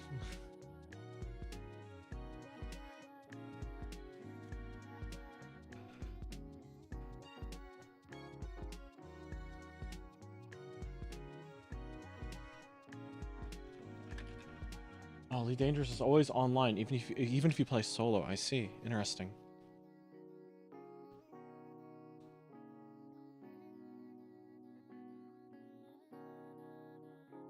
Anything you do in your game affects the galaxy as a whole. Ooh. Oh, hold on a second. Wasn't Elite Dangerous the one game where people discovered like it does ARGs, right? Where people, when they discover new space, they could potentially make like big discoveries that change the direction of the game or something. I vaguely remember someone finding like an alien mothership or something in like a sector of space that didn't have any aliens or something, and it led to a huge in-game event where like a war started or something. Something like that. Well, new content, there's a bunch of ARG stuff very often. Ooh. That's cool. Yeah, I was just talking earlier about how, like, what is it? Helldivers is doing, like, a big kind of, like, in-game event right now where, like, literally Earth is being invaded and there's, like, new maps and, like, a big defensive challenge. And I think whether people clear the objective or not is going to ultimately decide whether humans become a spacefaring race or not into the next chapter of the game or something. Oh, there's a war that finished up last year. Now it's all about colonization of the empty galaxy. I'm sure someone will find something that wants to kill them soon, and that'll be the next storyline.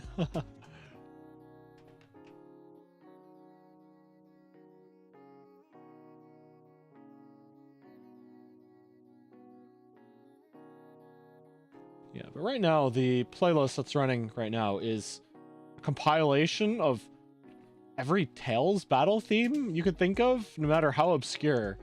There's a lot. There's a lot in this list. I'm impressed with the dedication. Yeah. Like I discovered like 3 Tales games I didn't know existed because they're like weird mobile spin-offs. Everspace 2 just came out with its last DLC, but I'm so in the start of the story. Ooh, lots of content to sink your teeth into, I guess.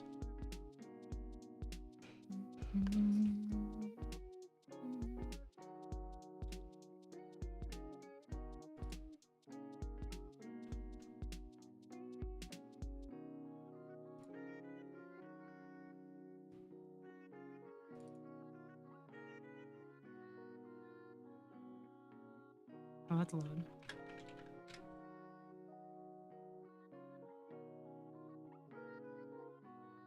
You're now building your crew. Ooh, cool.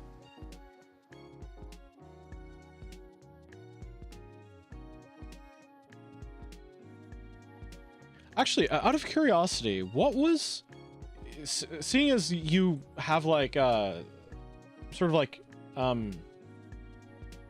what's the word for this, like pre-existing, or like clearly you're a fan of this genre of like space exploration and like space adventure kind of game.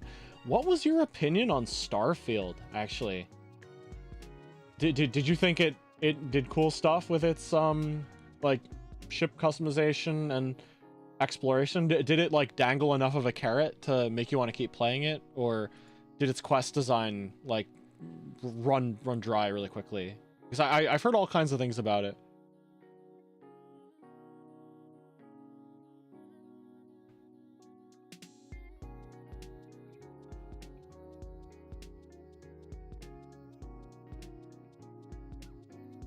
Actually, I haven't played it yet, but I really wanted to play with the ship creator. Ooh, cool.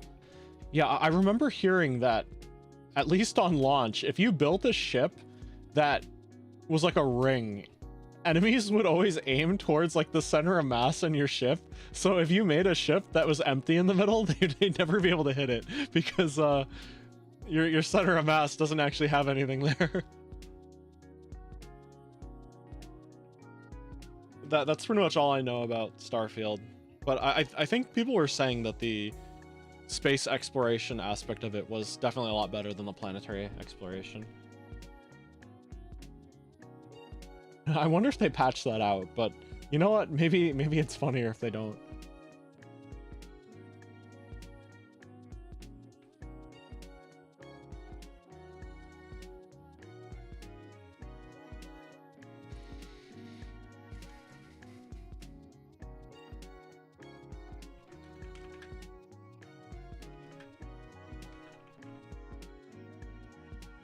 Waiting to see how all the DLC shakes out for Starfield.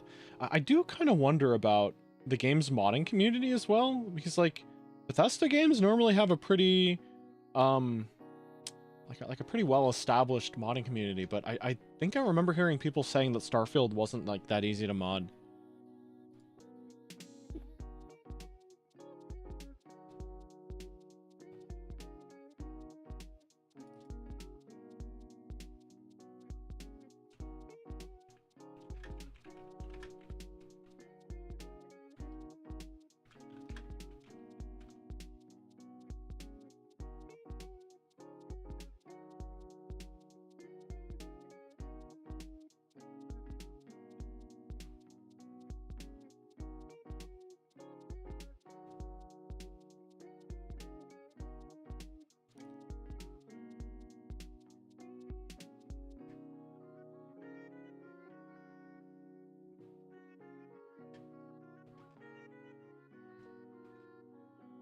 Modders are not as deep into it yet. I don't know if the official mod tools ever came out. Yeah, Starfield always seemed to be like they got it out the door, you know? It doesn't feel quite as much like a labor of love as a lot of their other games.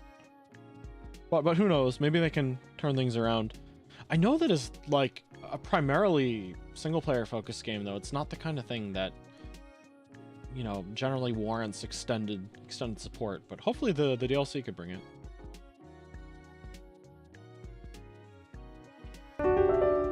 Oop, posture check. Thank you, Fafnir. My posture is pretty good despite me sitting in an awful chair. I finally got a shipping notice for my new for my office chair. It will be arriving on Thursday. Ow. Oh, and stretch as well. Sure will. Akari, how's your posture? It's doing. Could be better. Could be better? Okay. I'm rolling my shoulder and it's doing weird shit. Ooh. Well, take advantage of the stretch break, I guess. Yeah, I just straightened my spine. Let's go. Do you ever like, so if you go back, like reach behind you, clasp your hands together, and then just like try to put your arms as close together as possible, then like your shoulder blades will like correct your like spine in the process. Oh wow. Oh wow, yeah. Oh, it feels good actually. Oh, I like that. Oh, I didn't hear anything crack, but feels good. You know the music, but you can't put your finger on exactly what it is. It is a compilation of all of the main Tales battle themes. And this person is so thorough. The playlist is like just shy of 10 hours long, and every Tales game release, every variation, every mobile spin-off port that came out in like 2002 was here. Yeah. That explains why. Yeah. We were reminiscing about like just Tales of the Abyss again. I'm like, you know what? I really want that remake to come out. I love Tales of the Abyss. It's so good.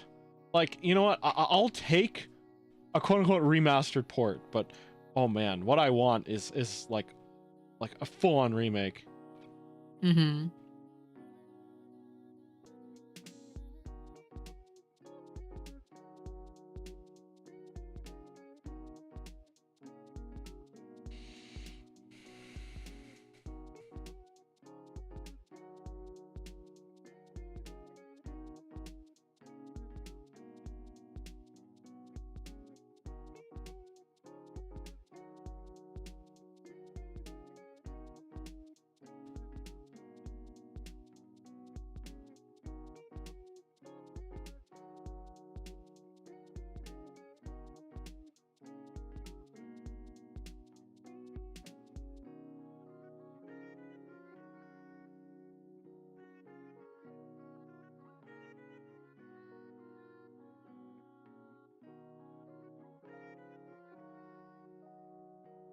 You know what? Earlier when Noel was streaming, I brought up Kamen Rider and it's like BL potential, I guess.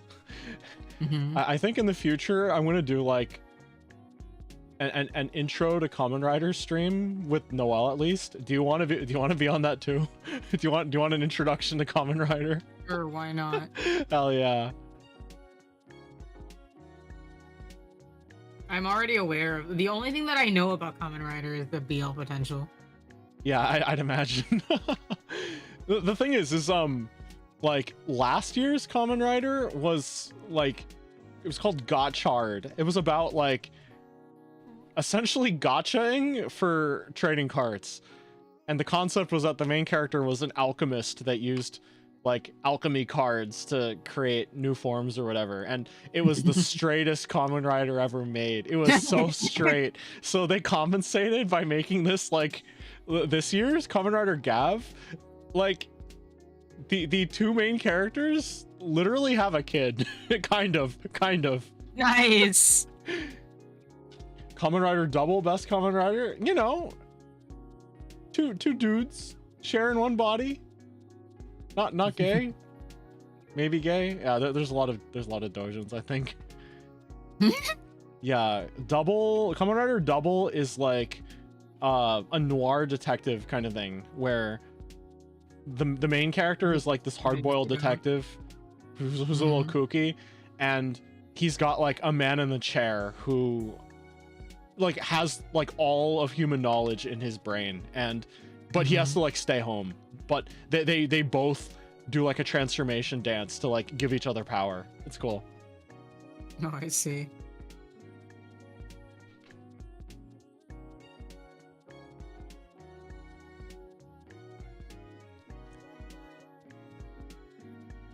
especially an on-field detective and his L from Death Note. Yeah.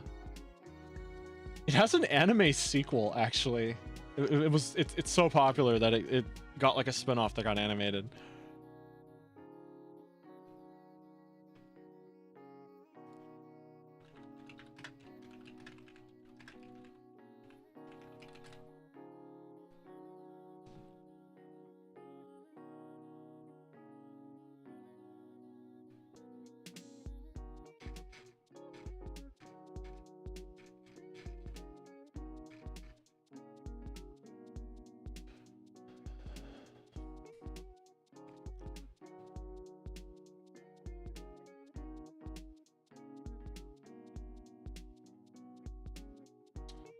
By the way, just because I'm curious, do you intend on playing Claire Obscure? Oh my gosh, yes. Oh my god, yeah. there's... I saw some gameplay and I thought it was really nice looking. Yeah, oh man. Like, it takes the concept of, like, the action command battle system from Paper Mario and just makes it with, like, Unreal Engine 5 graphics. And I'm like, whoa! Plays like Legend of Dragoon. Oh, that too. Fafnir, the problem is too many good games have released in a short window of time. Too many. The fact that Night Rain is like, what, the end of the month? I'm like, what? I'm not... There's too many things going on. Hmm? There's actually too many things going on. Yeah, like 100 Line, I haven't finished that, and gosh. Two of them are coming out on your birthday? First is actually like brutal because it's so long. Yeah, oh man.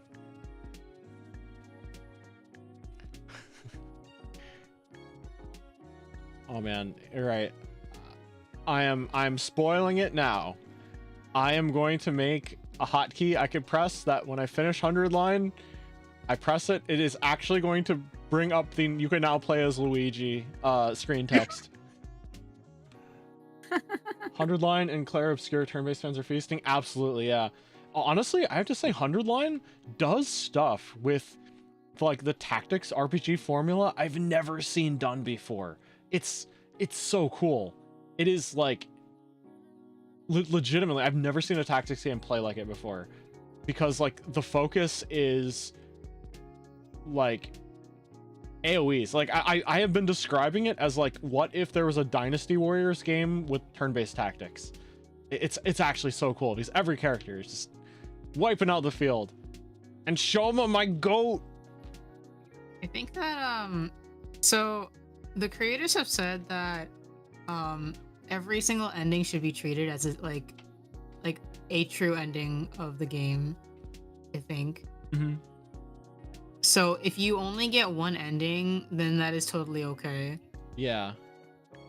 Yeah, I think one of the things I said were like, you can play one route and have like a satisfying ending, but it's the kind of thing you can talk to your friends about and they'll be like, yo, this is the ending I got by doing this, and you're like, oh shoot, and yeah. Maybe you want to check out what your friends did, and maybe they heard a different ending, so like you just play the ones you're interested in, or the ones you want to like figure out what happens if you do things a certain way. I think knowing these people that get the best ending, you get the 99 others.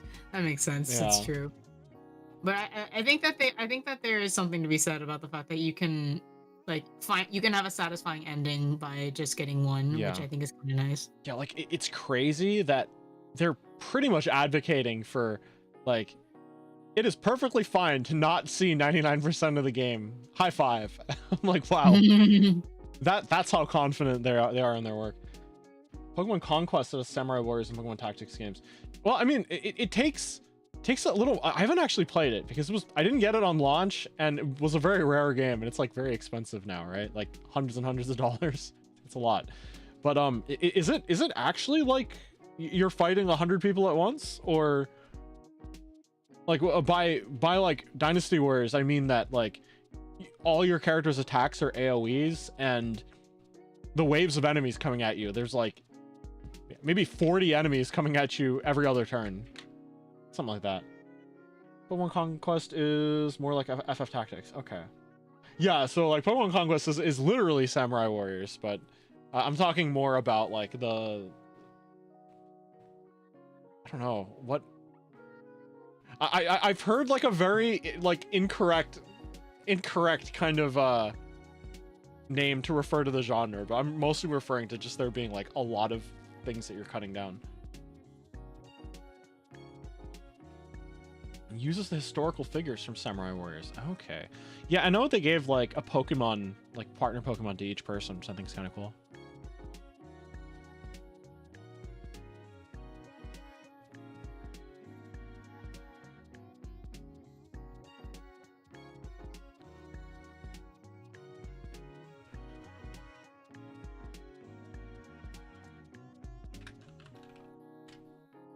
Meanwhile, in Baldur's Gate 3, I didn't ask how big the room is. I said cast Fireball.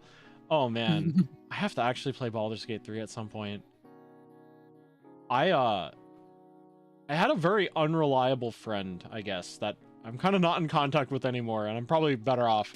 But they had played Baldur's Gate like a lot, and they were like, "Oh, Ryan, we should do a group playthrough." I'm like, "Cool, sure, yeah."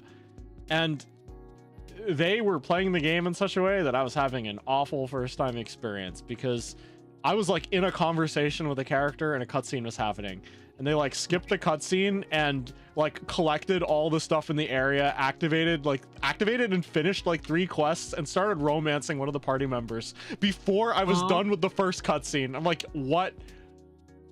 Yeah, and they're like, "Oh no, it's fine, you're still getting the full experience." And I've like literally missed 3 cutscenes because of this. I'm like, What? yeah, they were like, "Oh yeah, no, it'll be fine. I'll be patient. I'll wait." And they're like, "Nope." No, I think the first time I play, I will do it solo, just so I can see all the conversations and fiddle with what I want to, and then I'll get back to it at my own pace. Yeah, I think it's fine if like, it's definitely the kind of game that's like very well suited to multiple people playing if you already know what the story is, or you know what the possibilities are. Mm-hmm. Yeah, and the other thing is like, every time I schedule the time to play with this person, they would be like, "Oh, I can do like 15 minutes. I gotta leave." And I'm like, why did you schedule this time if you only had 15 minutes to play? Aw. Yeah, they were quite irresponsible. What kind of character were you looking at? I did a half-orc bard. I didn't look up any meta stuff at all. I kind of just built a character I thought was cool. I made like a half-elf rogue, I guess. And apparently that's just Astarian. I'm like, oh, okay. Yeah, honestly, my character even looked like Astarian. I didn't know anything about the game when I went in. I just made Astarian by accident. I'm starting to actually play it with people. I haven't managed to get past Act 1 with any multiplayer parties yet, and I just want to have fun. They released 12 new subclasses. Oh, wow. Yeah, no, it was funny because, like, the way the rogue works is you kind of have to depend a lot on, I guess, manipulating enemy attention, because like your big attacks go off of like, if they don't know you're there, you get hit on for critical, which is kind of a big deal. The problem was playing with that one friend, they kind of like also took the battles at their own pace too, and didn't have much consideration for the fact that like I had a very specific play style I needed to follow. So like, yeah, it was not a great experience with this person. Man, why are all of my Dungeons and my quote-unquote Dungeons and Dragons experiences so bad? Like, the first time I ever played Dungeons and Dragons, I had a DM that essentially was like, anything is possible. Like, he believed that literally anything was possible, but it would just have an incredibly low success rate. So, like, basically he let one of our party members just essentially abuse the fact that you could let time pass in the campaign to basically retry impossible feats until they actually worked. And it was stupid. It was stupid. Like, this man allowed our party member to invent electricity and create a toaster. Yeah, invent electricity. Oh, wait, I remember this. Yeah, I remember you telling me about this, actually. Invent electricity, upgrade a tech tree, build a toaster, and drop it into a lake with a leviathan in it, instantly killing it because it has no electrical resistance.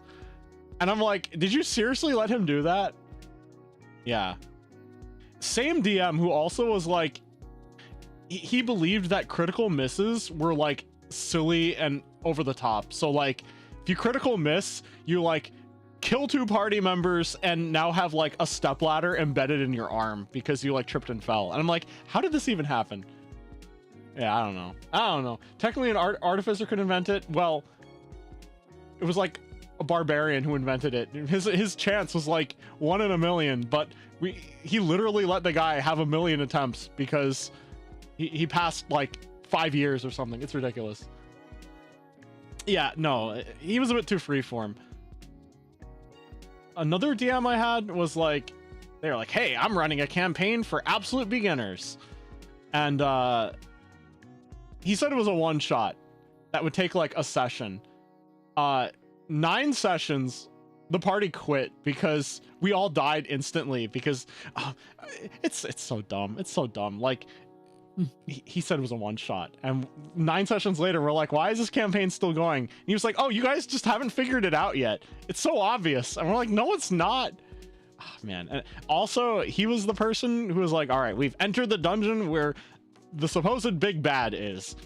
Oh, you didn't check for traps. Some person fell down a hole and died. They like literally fell into a spike trap and are just dead. There's no coming back from that. And then he was like, wow, I've never had a character die like this in a campaign. And I'm like, it's your fault. It's your fault. We're literally noobs. We don't know to check for traps. And even so, the trap shouldn't instantly kill you. And then we finally get to the big bad and we kill them. And then we're like, oh, cool, campaign over. And he's like, oh no, you guys followed the wrong clues. This entire town was a red herring and you went to the wrong place. I'm like, dude, what's wrong with you? Was he running Tomb of Horrors? No. And the thing was, he was like, at the beginning, he was like, I can either run like very combat focused campaign or more of a like mystery suspense investigation campaign. And we all opted for mystery suspense and investigation. We rolled characters that were like not very combat focused. And then we get combat encounters and keep constantly like almost dying because we're not built for this. And he was like, well, it would be investigation based if you knew what to look for, but you keep starting all these combat encounters. And I'm like, dude. Yeah, it eventually ended where like we were investigating a rumor about like a druid who hid in like a forest and he would disguise himself as a dragon. I've definitely told this story on stream before. He's like, I will disguise myself as a dragon so that people won't bother me when I'm like living in the forest. So we go to the forest and we find a sleeping dragon. We're like, yo, it's the druid that we need to talk to. So we walk up to talk to him. It's an actual dragon and it just kills us. And we're like, what? I was like, dude, all the clues literally pointed at like the druid we needed to find for this quest being hiding as a dragon in a place where dragons aren't from. And he was like, oh no, there actually just happens to be a real dragon here and you found the real dragon. So I actually don't know what to do because I've never had an entire party die at once. Well, let's re-roll new characters. And we actually this was like session 9. We're like, nah, we good. And he was like, do you want to join my next campaign? And we're like, nah, we good. Dang. Oh man, that sounds like a very bad writer. Yeah, like the thing was, even if okay, I'm not a dungeon master, I'm not a game master, I've not done very much writing, but I would say that if I'm writing a campaign for like first timers and they follow clues that indicate that the big bad that they need to kill, who has the secret that they're trying to find to end the campaign, is like in the village, and they go to the effort of going to the village and fighting it. They have clues, basically, like they have those clues, and then they're like, nah, that's too easy to give you all those clues, and then have it be that they just give it to you. And like that's just a terrible way to write something. Yeah, and like for a campaign, even if I wrote a whole mystery pointing in the other direction, but my party is having fun going the wrong way, especially if it's a first time party, I'll just be like, yep, that was my story. Good job, guys. You killed the big bad. Well done. Campaign over. Yeah, like it's okay, especially if it's like the first time, then it's like, it's okay if it's easy. Like, yeah. Come on. Yeah, and the thing was that like apparently there's an official expansion for Dungeons and Dragons based on like Magic the Gathering or something, and he based a lot of the mysteries and lore off of this Magic the Gathering lore, and we had no idea. No one in this group had ever played Magic the Gathering seriously before. Like, yes, if you hand me a deck and I could probably play a game, but I will play very poorly. But like, I don't know anything about the deep lore. I don't know anything about the strategy. And he was like, oh, clearly you would have known this was a red herring because of this indicator by this group of people known for this in Magic the Gathering. We're like, dude, we literally told you, not like when we set up the campaign, he like asked us like, what expansion should we include? And we're like, don't throw any expansions in. We don't know what we're doing. And still he was like, nah, I'm gonna put this one in because I like it, and builds the entire campaign around it. I'm like, dude, I don't know anything about Ravnica. I don't know anything about Chandra or Jace. I don't know, man. I don't know. Magic the Gathering has huge lore, but you need to get out of your way to learn about it. Yeah, and it's just like, man, actually, if anything, it lit a fire under me to someday run my own campaign, but God, I don't know what I'm doing. I think I want to be a player in a good campaign first before I ruin some first-time players' lives in my own campaign, you know? I was like, oh, you know, the Baldur's Gate game is an opportunity to play like a well-GM'd thing, and then my former friend, I guess, kind of ran through it. Oh man, they did some awful stuff outside of this too. I kind of don't talk with them anymore. If you're willing to give me a chance, I can let you know when I receive a new campaign book. Oh, maybe.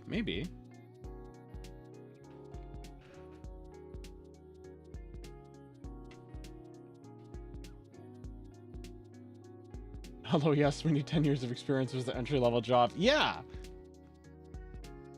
I'm like, I don't care. Even if I, as a GM, wrote a brilliant one-shot campaign and my people ran the wrong way, I'm like, whatever. I'm just gonna adapt, which they clearly couldn't.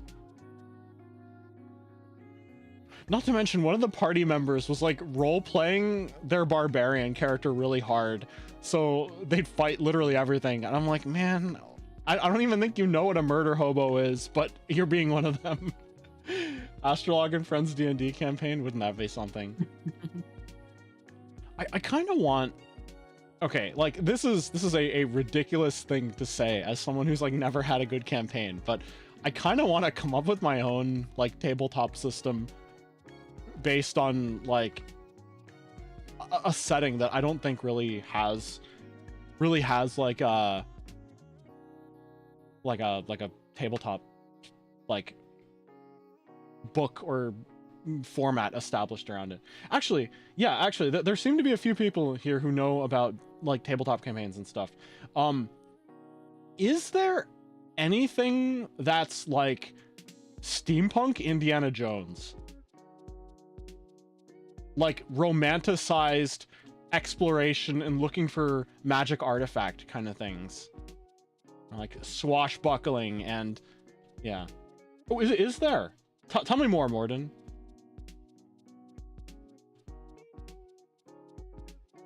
Yeah, like the concept for my system is every player character, like it would be designed for one shots and would kind of be heisty, and each character would represent some romanticized like Indiana Jones kind of treasure hunter explorer in an age of like steampunk and glory and mustache twirling, you know?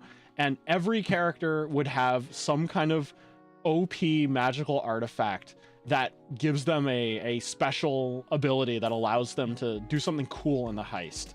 And it would be less about positioning and dice rolling and more about using your weird wacky ability. How do you handle this kind of scenario as you like maybe break into an evil villain's house who has a treasure vault underneath it with a hidden magical artifact or something?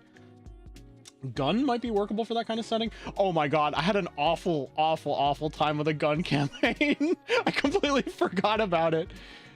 Oh man, there was a person I was playing with who was trying so hard to play the part of a like mysterious stranger kind of character who didn't want to reveal any information about himself, to the extent where he was like literally preventing the party from advancing because we didn't even know what his gun did because he wasn't sharing it. And at one point we're doing like an infiltration of like the train that was just a heist. Like I like most gun, you know what, I'm probably confusing this. Actually no, it is gun, isn't it? Gun is the one where you like roll like a D100 or something to come up with your character's ability, what kind of hat they have, and what magical powers their gun has. Is that the one? Okay, it is.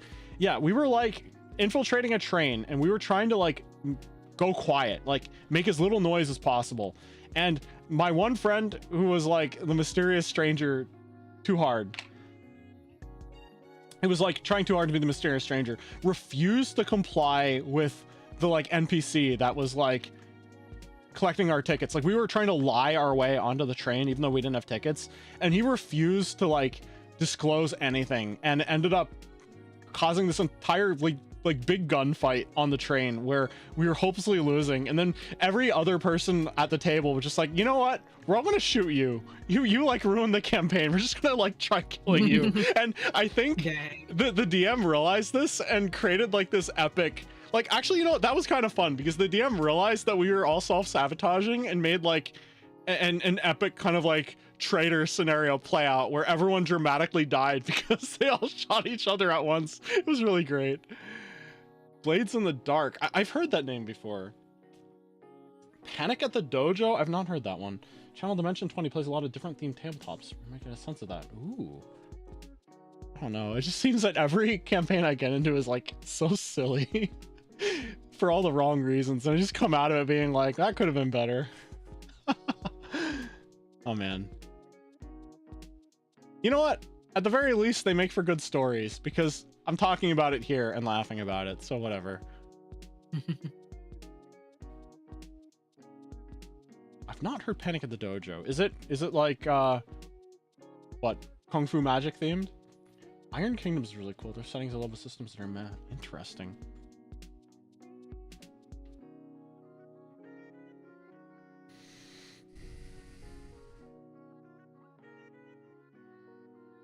TTD is a TTRPG designed by fighting game system. It looks really fun. Part of the design is that both the DM and the players get to play. Ooh. That's cool. Savage Worlds. So many names I don't recognize. I'm writing them down. I'm writing them down because, like, oh man, I've talked about it before, but I love learning about game design and different ways that like gameplay systems interact, even if I like don't really play the games. I think they're really cool.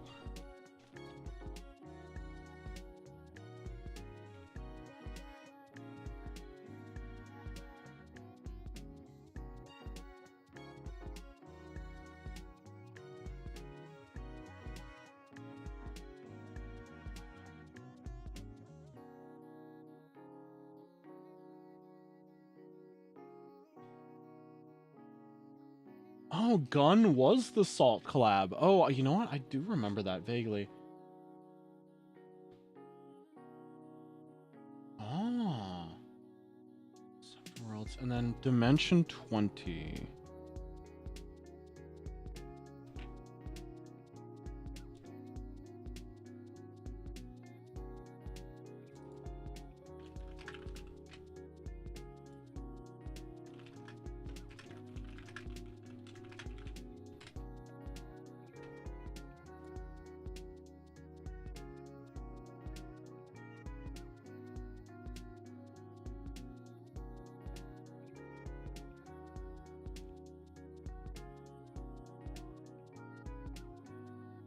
Actually, hold on a second. I talked about finding a copy of this game, Betrayal at the House on the Hill. What's the cheapest I can get this game for?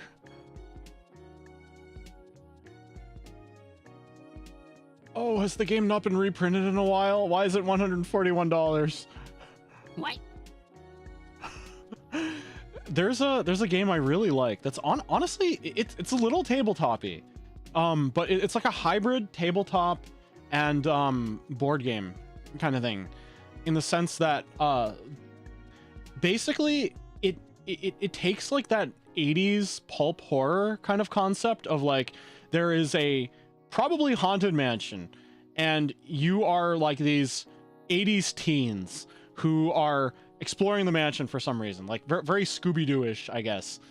But the premise behind the game is that you're there as part of a story, but you don't actually know what story it is until it starts happening, because the story kind of forms based on how you explore the house. It's very interesting, but basically as you explore the house, you lay down tiles that kind of like build up its layout, and the more you explore, it starts to like tilt a needle towards an event happening. And if this key event occurs, you pause the game and you open the scenario booklet, and it explains it, like it has the prologue for why you're there and the explanation of what's currently happening, and it gives an end game to the players. And usually one of the players is turned into a traitor who is reading from a separate book which has a different end game. And for the most part, almost all the scenarios are like 3v1, where the one traitor is kind of like trying to accomplish some set of goals that usually involves killing the protagonists, while the protagonists are trying to like banish the evil or something.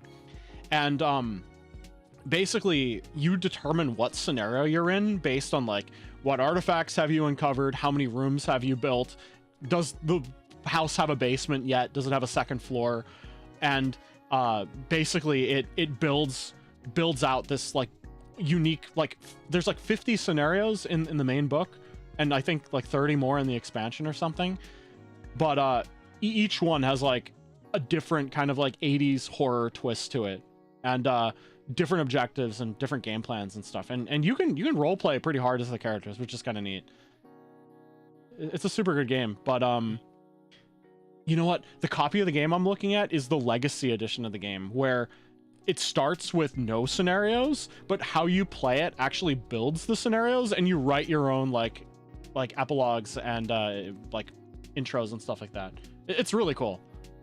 Roguelike Cabin in the Woods. Yeah, no, you're right. That's a good explanation for it. Grab the module on Tabletop Sim. I'm gonna be honest, I've been playing the unofficial one for years. I didn't realize that it had an official expansion.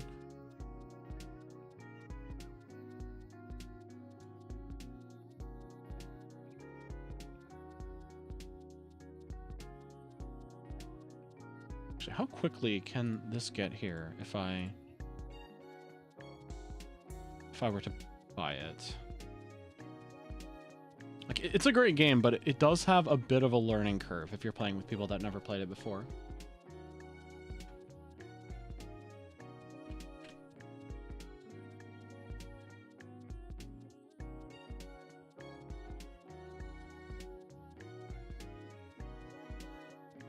Tabletop Sim, cheapest way to play tabletop games since they do be pricey. Yeah. Actually, something kind of cool is there's actually a whole community on Tabletop Sim of tabletop game developers releasing like the beta versions of their games as modules so that people can like test them, can play test them, and they'll like make adjustments and stuff. I played quite a few, and they're all like, well, a lot of them are like really good. You could tell that with a little more polish they'd be like really good. Mm-hmm.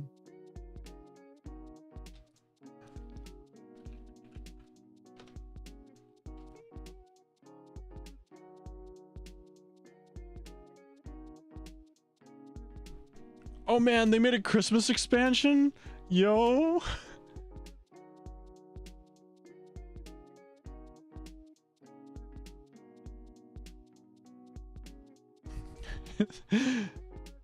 That's actually amazing. Oh, the vampires were an expansion too, okay. Yeah, I had a friend that had like all the expansions. Except the Christmas one, evidently. Concept for a board game, I'll likely have to prototype it in TTS to test it out. Just have to get around to it. Yeah.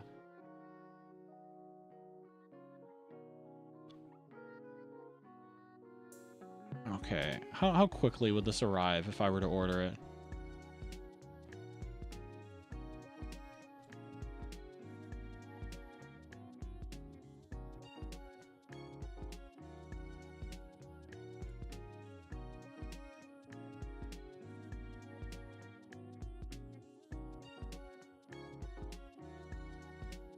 Oh, it'll arrive tomorrow apparently, but it's after midnight, so tomorrow is probably the day after.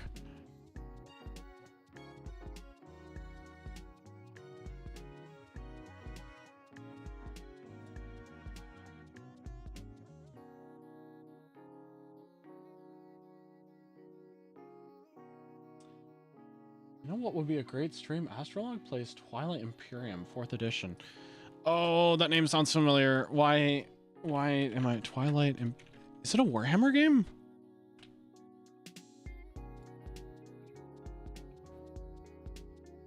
Oh, no, it's not. It's a game of galactic conquest in which 3 to 6 players take on the role of one of 17 factions vying for galactic domination through military might, political maneuvering, and economic bargaining. Each faction offers a completely different play experience, and the wormhole hopping ghosts of Cruz to the Emirates of Hassan, masters of trade. Oh wow, what the heck? That's a very big game, very big looking game. Actually, has anyone played Scythe before?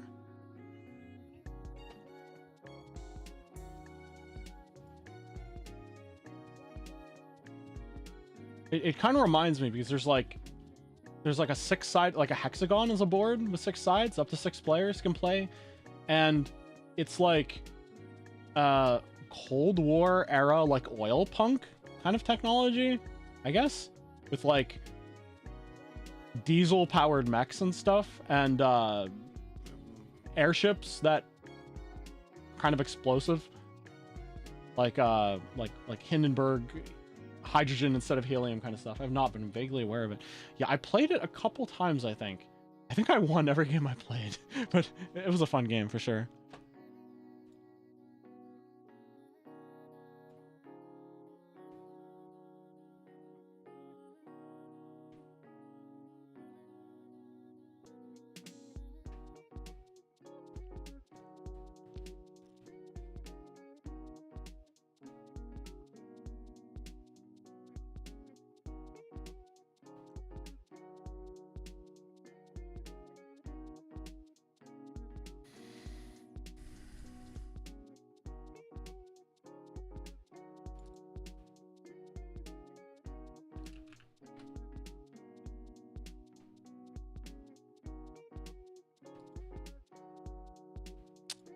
I wonder if Flynn's theme is going to be in this compilation. It probably is.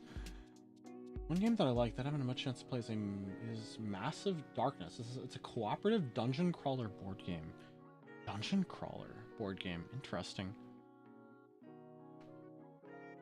Many scenarios and expansion that adds a campaign mode. Ooh.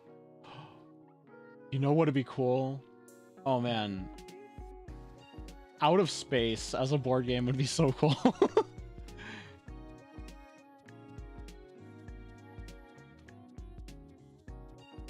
Multiple classes to choose from, each with completely different abilities and dashboard. Ooh.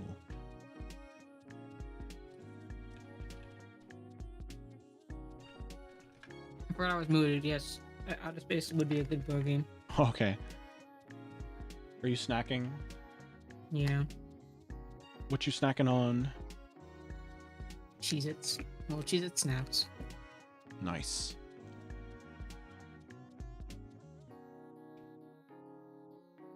When you were in elementary school, or for anyone in that matter, was there like a war between Cheez-It fans and Cheese Nip fans?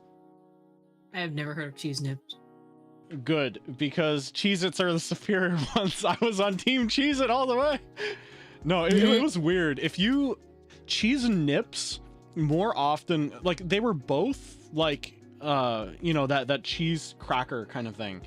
And, Cheese Nips usually had, like, Nickelodeon characters on them.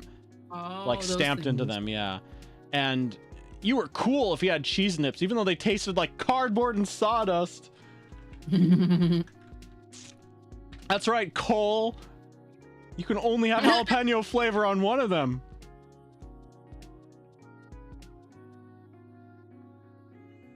Oh my god. Wait, this is literally the one. I didn't even really like Cheez-Its, but I like these. What They're flavor like, are they? The Snap specifically? Yeah, they're the snap Oh, ones. those are like the They're like crispy they're ones, baked in a right? different way. Yeah, they're baked in a different way, and so Ah, yeah. yeah, it's a little bit like because like like Cheez-Its are really dense Mm-hmm. and like, but this makes them airier. Yeah, they have more of like a they're more like chips almost in this one, right? Mm-hmm.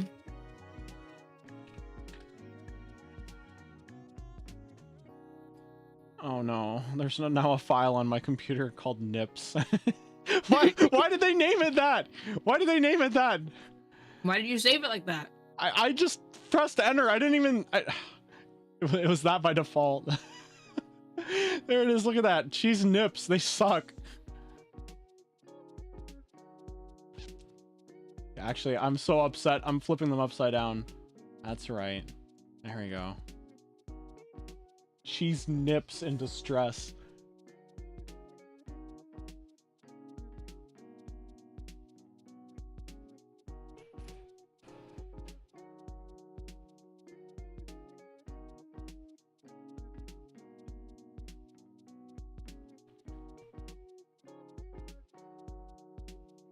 So now they are cheese spin. Oh, I like that more. Cheese spin. Or actually, no, you're right. That P becomes a D, doesn't it? It's like SD exclamation point N.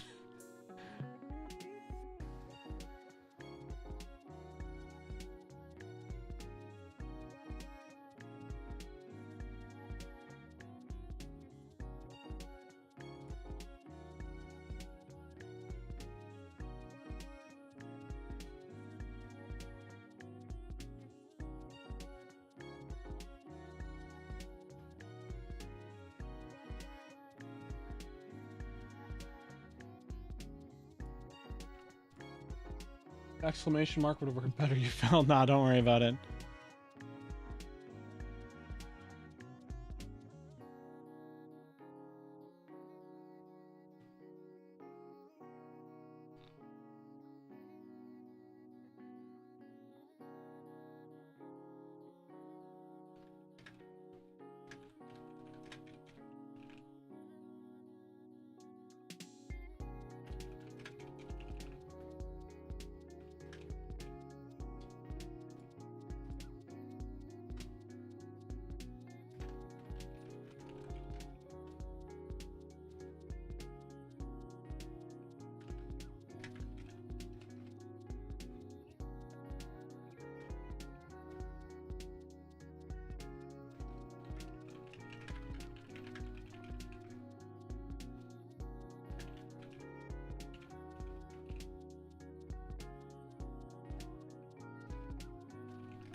All right, I think I am as done as I possibly can on this particular thing for the time being. Which I think actually knocks everything off my to-do list. That's almost everything. Ooh. Hey, Money, welcome in. Hello. I don't know how much longer we're gonna go for, but it's good to see you.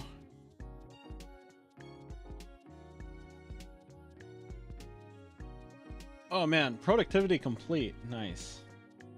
Yippee. Is that what I think it is? I think it is.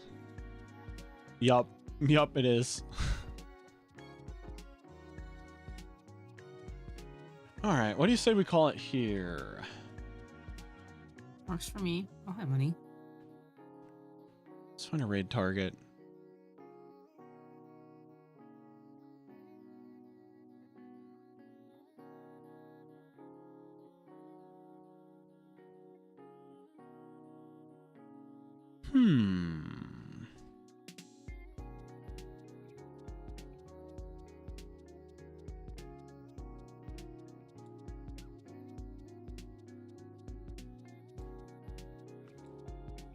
Let's see. I think this person is online, and I don't think we've raided them in the past month.